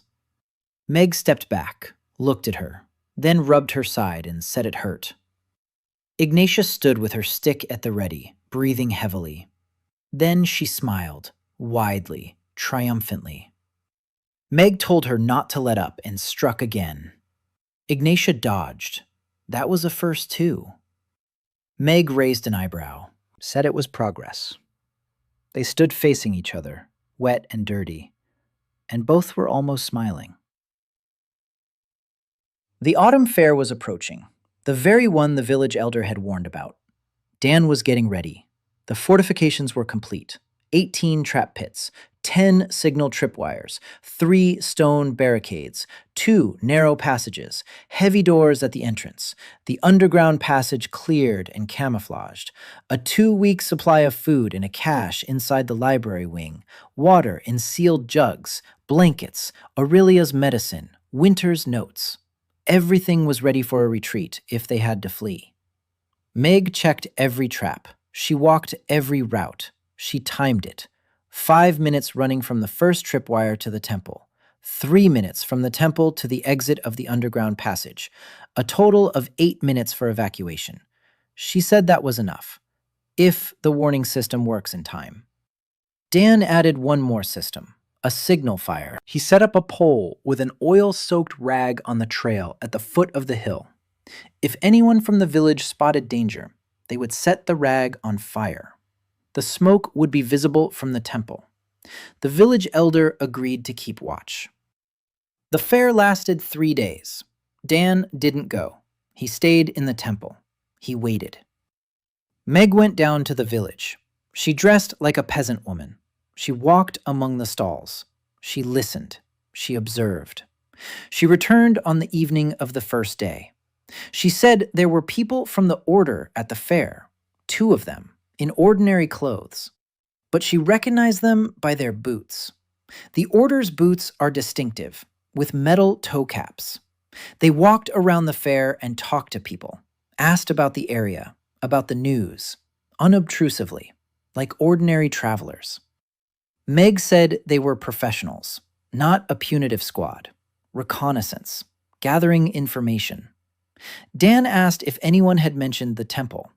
Meg said not while she was there, but she hadn't heard every conversation. 3 days of waiting. Dan didn't sleep. He sat by the door with an axe on his lap. He watched the trail. Meg kept watch at night. Hana ran back and forth to the village. She relayed news. On the second day, one of the order's men approached the well and asked who had repaired it. The woman drawing water said it was a craftsman from a distant village. He was passing by. He fixed it and left. The man of the order wrote something down. Then he looked at the hill. For a long time. Then he left. On the third day, the fair ended. The order's men left. The temple breathed a sigh of relief. But Dan knew this wasn't the end. It was a pause. They would return, with questions, or with swords. He opened his notebook. He drew a diagram. On it was the temple, surrounded by a defensive ring. Beyond that, the village. Further still, other villages. Lines between them. Connections. People. Resources. A year and a half. 18 months. The Winter Library had grown to 120 volumes. Finn wrote without stopping, his fingers in ink made from soot and oil. 3 women from the village were already making paper from bark. They came every week, brought stacks of sheets, took the finished books, carried them to neighboring villages, quietly, without names, just books, on herbs, on construction, on arithmetic and literacy. Winter taught the children. Every morning, 10 village children climbed the hill and sat in the west side chapel. Winter stood by the wall where Dan had hung a smooth, dark wooden board. She wrote with chalk, letters, numbers, words. The children repeated, in whispers, because Winter spoke softly, and they followed suit. Hana helped. She translated. She came up with games. She made the children count stones and sticks. She turned arithmetic into a competition. Who could add faster? Who could subtract more accurately? The children squealed with delight. Winter watched Hana and shook her head. But not in disapproval, in surprise. That one could teach this way, without fear, without punishment, through play. She recorded Hana's methods in a separate volume. She called it a treatise on pedagogy. Hana found out and said it was too grand a title for someone who simply showed children how to count on their fingers. Dan was in charge of the school, not the lessons, the building. He expanded the western wing. He added a canopy to it. Under the canopy, benches, long ones, oak, with backs. He carved a small symbol on each backrest. On one, a daisy, the sign of dawn. On another, a flame, the sign of noon. On the third, a star, the sign of dusk. Not for beauty, so the children would remember, through their hands. They sat on the benches and ran their fingers over the carvings, and they remembered. Without words, without sermons, just fingers and wood and symbols 3,000 years old. One of those days, Dan was working on a door for the library. He was cutting the door frame, a chisel in his right hand, a hammer in his left. Precise strikes. The shavings curled like a golden ribbon. He was carving a pattern, a grapevine with leaves and clusters, a classic motif. He'd seen one like it on old churches in Oregon, only here, instead of grapes, he carved the berries that grew in Aurelia's garden. Small, round, sweet, nameless. Aurelia called them sun tears. He carved and thought. The chisel moved easily through the wood. The grain parted evenly. Good wood, strong, responsive. He loved this part of the work, when the material obeys, when the line goes where it should, when the pattern emerges from the shapeless block as if it had always been inside. All he had to do was remove the excess. He carved out the last leaf and stepped back. He looked. The door frame was beautiful, smooth. Every berry was round, every leaf had veins. He ran his finger over the pattern, smooth. Then he carried it to the door, nailed it in place, stepped aside. The library door now looked like a door, not like a hole in the wall with boards, like a real door to a real library, with a door frame, with carvings, with hinges from the blacksmith, with a handle made of deer antler that the hunter had brought. Winter came out. She saw the door. She stopped. She stood there for a minute. Then she walked over. She touched the door frame. She ran her finger over the berries, over the leaves, over the vine. Then she turned to Dan, and for the first time ever, she placed her palm on his hand. She just placed it there, a light touch, cold fingers on warm skin. She didn't say a word. Then she took her hand away and went inside. Dan stood there, looking at his hand, then at the door. Then he quietly went back to work. He didn't sleep that night. He sat on the roof and looked at the stars. He thought about the fresco, that very one, in the central hall, on the wall behind the altar. He had cleaned it up in the first few months, removed the dirt and moss, secured the crumbling plaster, restored the outlines using the shadows of the original paint. The fresco depicted the three radiant ones, Aurelia in gold, Ignatia in red, Winter in blue. They stood side by side, reaching out their hands toward the viewer. But there was a fourth spot, to the right of Winter. Empty. No, not empty, erased. Someone had carefully removed the fourth figure. Not crudely like the Order destroyed the frescoes, subtly, professionally, layer by layer, chemically. The paint had been stripped down to the plaster. The plaster had been smoothed over, covered up, painted over with the background. If you didn't know where to look, you wouldn't notice. But Dan was a restorer. He noticed things like that. The outline remained, barely visible, the shadow of the fourth figure, higher than the others, thinner, with something dark instead of a halo. The three had halos, gold, red, blue. The fourth had one, black. He asked Winter about the fourth figure a month ago. She fell silent, for a long time. Then she said she didn't remember, that there was a hole in her memory. She knows that was there, but she doesn't know what. Like a torn-out page. You see the table of contents and realize the chapter existed, but the contents are empty. It tormented her. Dan saw it. At night, she sat in the library and went through her notes, searching, for it might catch her attention. A name, an event, a detail. Nothing. A blank. 1,000 years ago, something happened, something so terrible that the three themselves erased it from the world's memory, and from their own memory, too. Finn helped. He found a single mention in the monastery records, which he knew by heart, an indirect one. In the Order's chronicles, for the year of its founding, there was a line, and the fourth light went out before the Order lit its own. The fourth light. Winter read it and turned pale. She said it was confirmation. There was a fourth.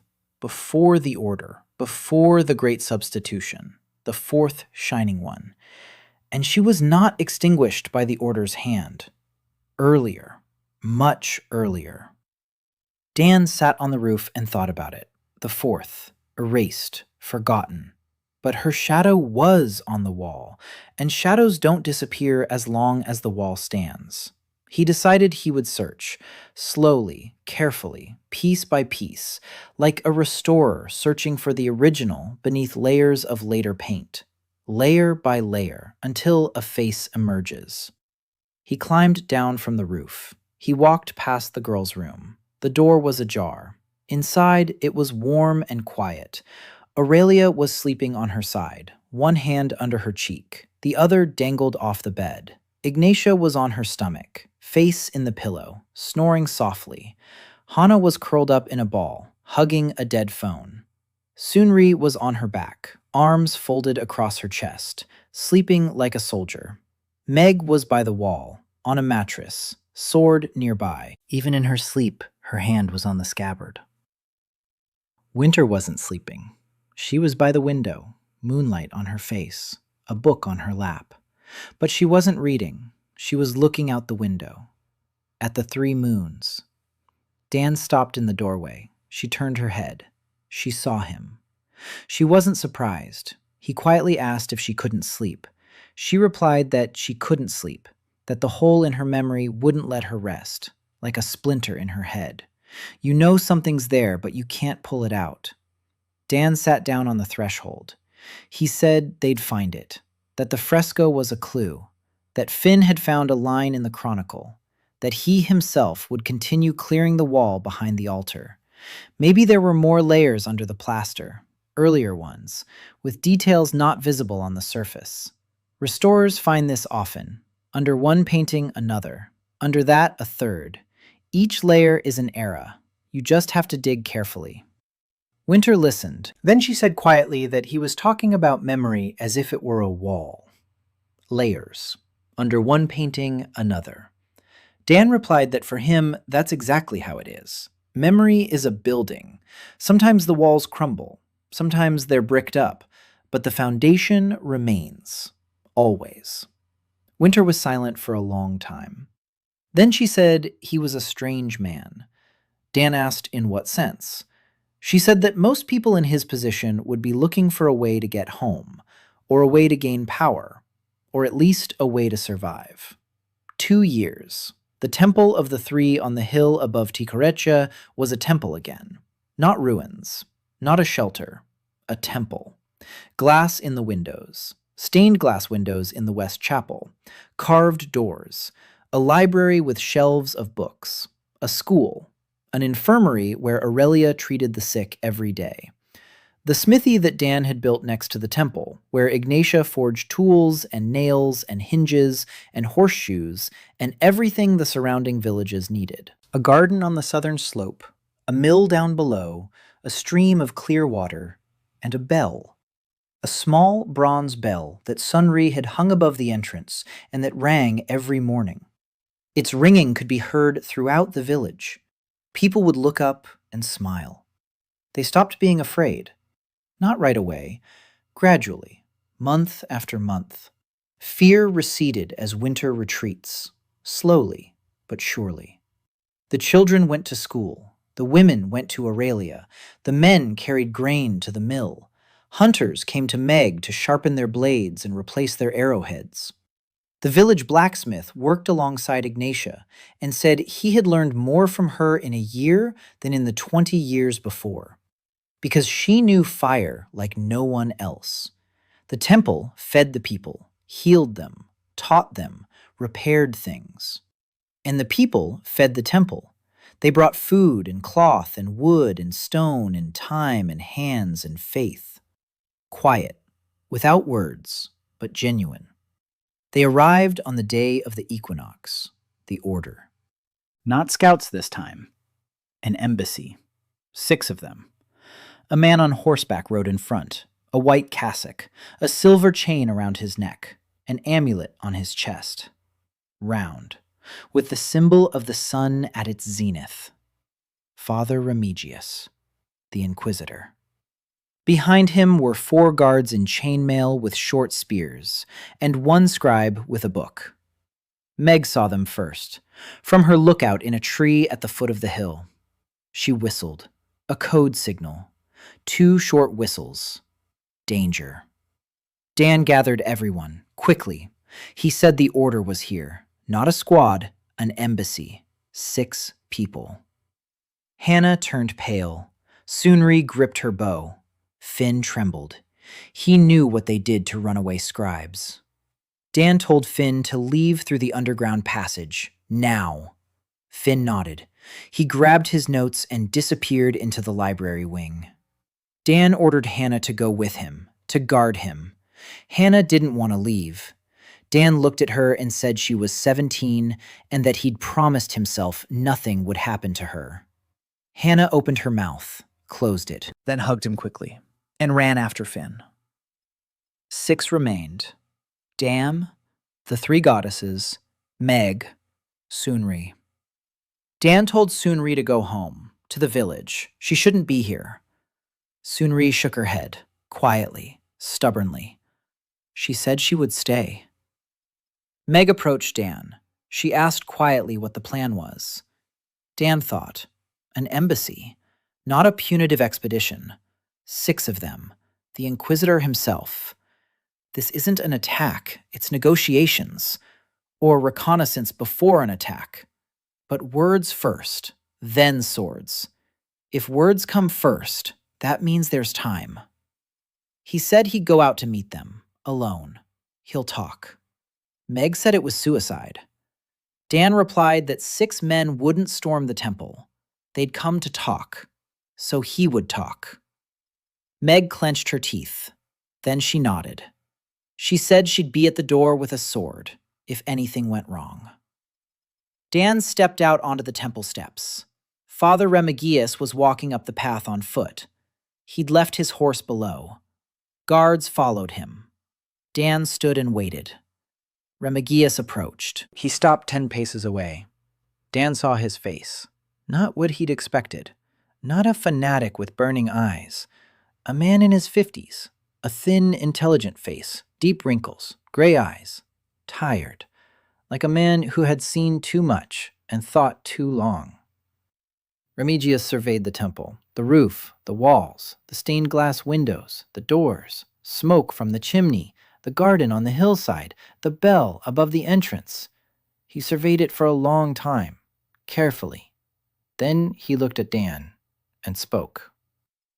He said he hadn't come for blood, that he was an inquisitor of the Order of the Radiant Hand, that he had been informed of the revival of the cult of the 3 Shining Ones in the village of Tikarecha, that he wanted to see it with his own eyes, and to talk. Dan said he was ready to talk. Remigius climbed the steps. The guards remained below, on his orders. He entered the temple, alone. Dan walked beside him. Remigius walked slowly. He looked at the walls, at the frescoes, at the stained glass window, at the altar, at the bowl with the noon ornament, at the bell nearby, at the bookshelves in the library, at the chalkboard in the schoolroom, at the water jugs, at the pots of herbs.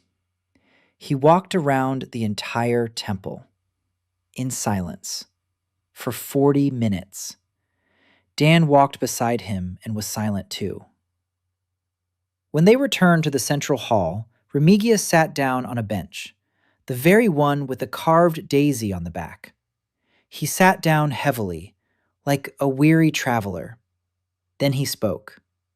He said that the 3 Radiant Ones were chaos, that before the Order, the world was drowning in wars and diseases, that the priestesses of Noon burned entire cities in sacred fire, that the priestesses of Dawn refused to heal those who did not believe, that the priestesses of Dusk hoarded knowledge and did not share it with ordinary people, that the Order brought order. One God, one set of laws, one world, without chaos, without the whims of the 3 goddesses. Dan listened. He didn't interrupt. Remigius spoke at length. 10 minutes. 15. He knew the history. He believed what he was saying. It was obvious. When he fell silent, Dan was silent too. Then he replied. He said he wouldn't argue about history, that he was neither a priest nor a prophet, that he was a builder, and that he wanted to show him something. He stood up. He led Remigius through the temple. He showed him the infirmary. He said that in 2 years they had admitted 6 women in labor and cured 40 people. He asked how many infirmaries the Order had built in this region over the past 300 years.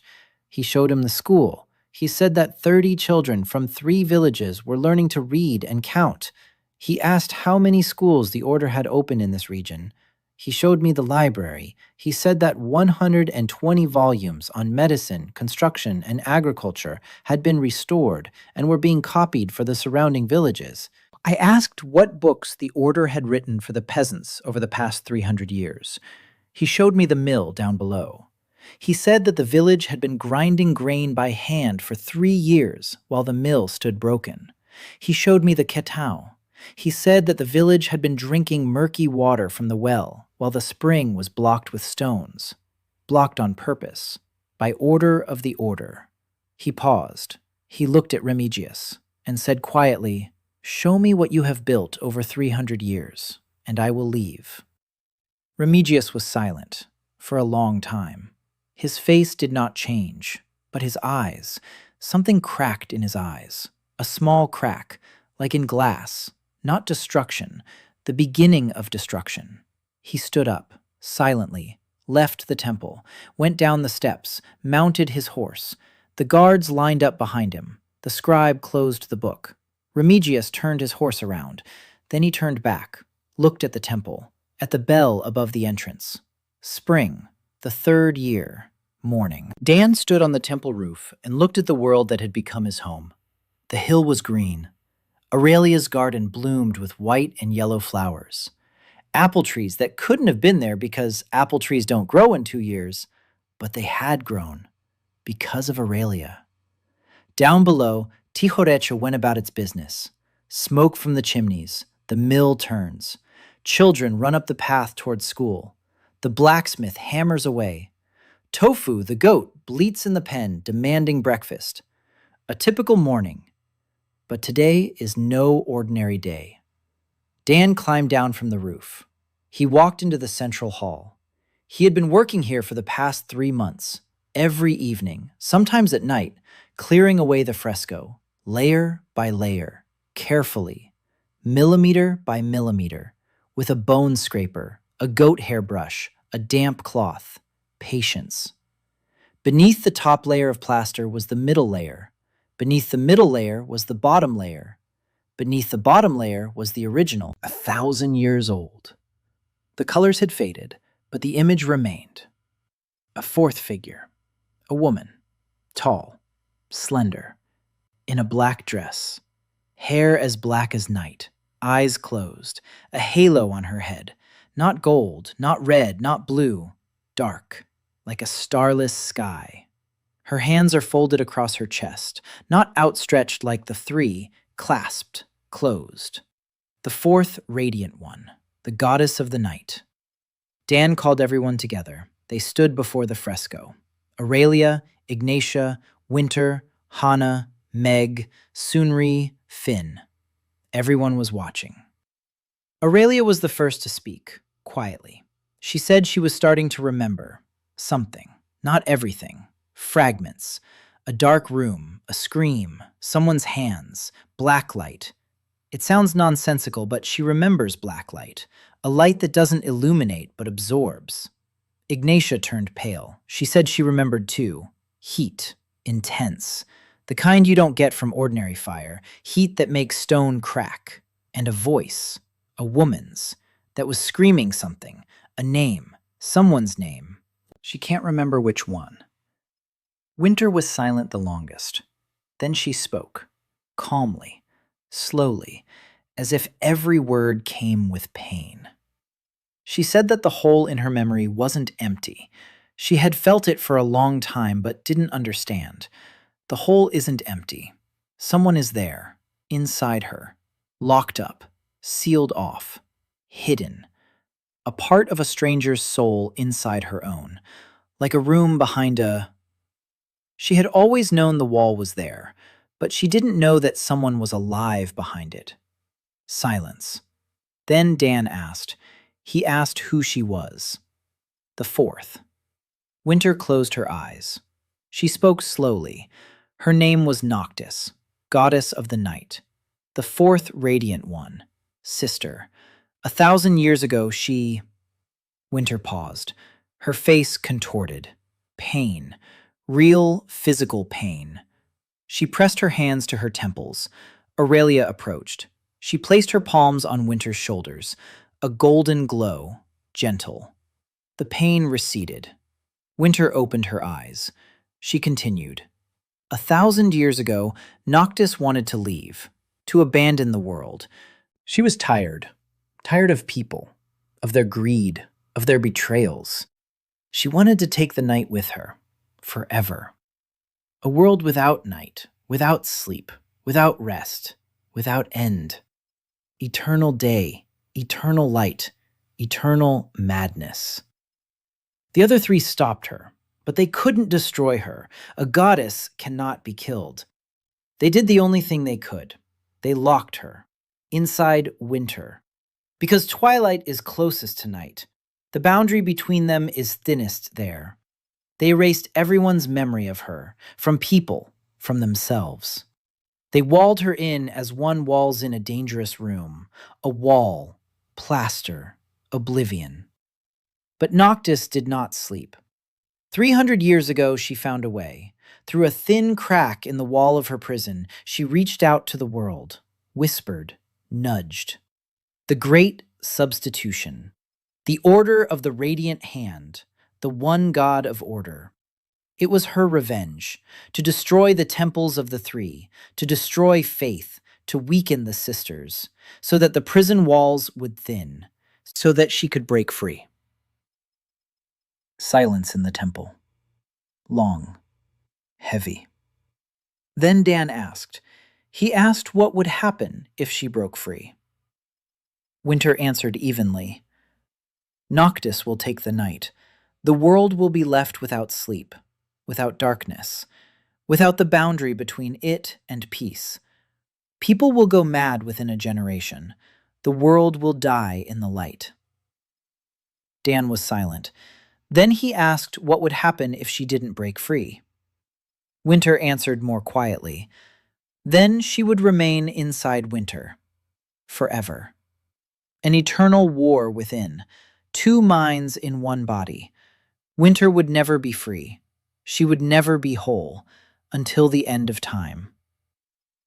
Dan looked at her face, at the blue eyes in which the pain of 1,000 years rippled, at her gray hair, at the bone hairpin he had carved and which she wore every day. He thought, for a long time. Then he said there was a third way. Everyone looked at him. He said that when he came across an old building with a walled-up room, he didn't break down the wall with a sledgehammer. And he didn't leave it as it was. He tapped on it. He listened. He tried to understand what's inside, why it was bricked up, what they were afraid of, and whether it can be opened carefully, so as not to destroy the building, and not to leave it bricked up forever. Because a bricked-up room is always a problem. Sooner or later, the wall will crack on its own. Better to open it on your own terms than wait for it to collapse. Winter asked what he was suggesting. Dan said he wanted to talk to Noctis, through Winter, directly, to understand what hurts, why she wanted to leave, what she needs. Not as a goddess, as a being who's been locked inside someone else's head for 1,000 years. Aurelia said it was dangerous, that Noctis might take control, might break free through the connection. Ignatia said she'd be there, with fire, if anything went wrong. Meg placed her hand on her sword, said she'd be there too. Winter looked at Dan, for a long time. Then she nodded.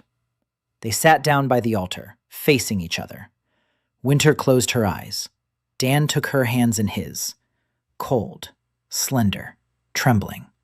He held them tight. Aurelia placed Winter's hands on her shoulders. A golden glow. Protection. Support. Ignatia stood behind Dan, palms open, flames at her fingertips. Readiness. Meg by the door, Hana behind her. Sunri with a bow. Finn, having returned from the underground passage, stood by the wall with a quill in his hands, ready to record everything. Winter spoke, not in her own voice. The voice was lower, deeper, older, colder. The voice of Noctis.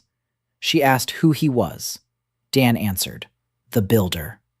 She asked what he wanted. Dan answered, to understand. A long silence.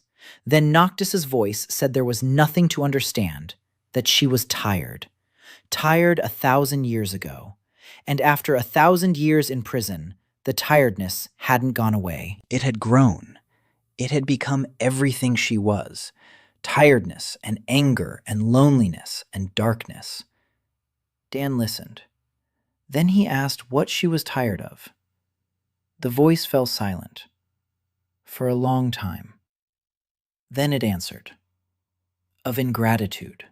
She gave people the night, sleep, rest, peace, silence, the end of the day, the boundary beyond which one could breathe a sigh of relief. But people feared her. They hated the darkness. They prayed for dawn. They begged for the night to be shorter. They lit bonfires to drive away the darkness. For 1,000 years she had given them rest, and they called her name a curse. Dan listened. Then he said he understood. He said that for 20 years he had been repairing buildings that people had abandoned, that he had entered churches that no one wanted, libraries that had been closed, houses that had been written off, and that every time the building was alive, it waited, it hoped, and every time people walked right past because they didn't see, because they didn't want to see. Because what is old and dark and forgotten is frightening. He paused. Then he said that night is not a curse. Night is a home where you can fall asleep. Darkness is a room where you don't have to do anything, where you can just be. And that a world without night is a world without peace. Endless, boundless. Without a door, you can close. Noctis's voice fell silent for a very long time.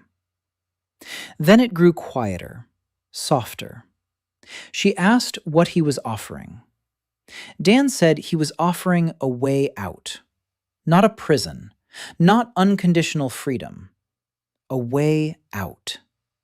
He would build her a house, a chapel within the temple, the fourth, for night, with dark glass in the windows so that it would always be dark inside, with a candle that burns quietly, with a bed, with silence.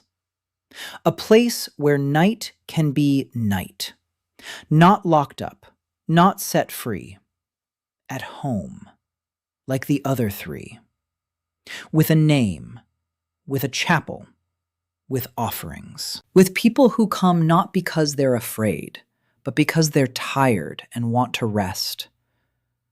The voice was silent for so long that Dan thought the connection had been lost. Then Noctis asked quietly. She asked why he was doing this. Dan answered, because there are 3 chapels in this temple, but 4 figures in the fresco. And because he repairs what is broken, everything that is broken, even if it is a goddess. Silence. Then Winter's hands in his palms stopped trembling. Then they grew warm, for the first time. Winter opened her eyes, her own eyes, blue, clear, wet with tears. She said that Noctis agreed. She wouldn't leave. She wouldn't run away. She would wait until Dan built her a home. Aurelia lowered her hands. The glow faded.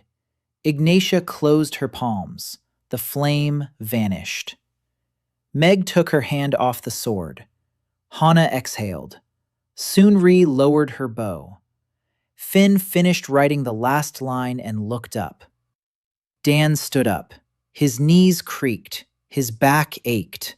His hands were numb. He stepped out onto the steps. The sun was at its zenith. Market day. Down in the village, music played. Children shouted. Ordinary life. He sat down, took out his notebook, opened a blank page, and began to draw the 4th chapel. Dark glass, soft light, smooth walls, a door with the symbol of the moon, without light, a house for the night. Behind him, a sound drifted from the temple, singing, soft. Winter was singing, for the first time ever. Her voice was low and clear. He didn't know the words. The melody was old. 1,000 years old. Aurelia joined in. Higher, brighter, 2 voices together. Then Ignatia, lower, deeper, with a hoarse edge. 3 voices, 3 goddesses, singing together, for the first time in 300 years. Meg stood by the door and listened, her arms crossed over her chest, her face stony, but her eyes were shining. Hana sat on the floor and cried quietly, smiling. Sunri stood by the wall, hands folded, eyes closed, lips moving. She was praying, quietly, like her grandmother. Finn was writing, jotting down the lyrics, hastily, so as not to lose them. Dan sat on the steps and listened. There was a splinter in his palm, an old one. He'd forgotten to pull it out. Footsteps behind him. Aurelia came out, quietly, in a simple linen dress with a daisy on the hem. She approached. She saw his hand. She sat down beside him. She took his hand in hers, a single touch, golden light. The splinter vanished. The skin closed over it, clean, smooth, as if the splinter had never been there. They looked at each other. Aurelia said quietly, "Thank you for fixing it." Dan replied, "You fixed it. I just held the tool." Down in the village, children ran along the path to school. On the hill, Ignatius's bell swayed in the wind. The chime echoed through the valley, clear, high, bronze. 3 moons stood as pale shadows against the daytime sky, white, blue, red. It seemed to Dan that they were a little brighter than yesterday, and next to them, where before there had been only sky. A 4th flashed by, dark, small, barely noticeable, but it was there. He smiled, turned the page of his notebook, wrote, "Day 730. The temple lives. The house is full. There is still much work to be done." Closed the notebook, stood up. He went inside. There he needed to fix a hinge, and start the 4th side chapel, and cook porridge for 10 people, and sharpen the chisel, and check the roof after yesterday's rain. There's always something to fix. That's good.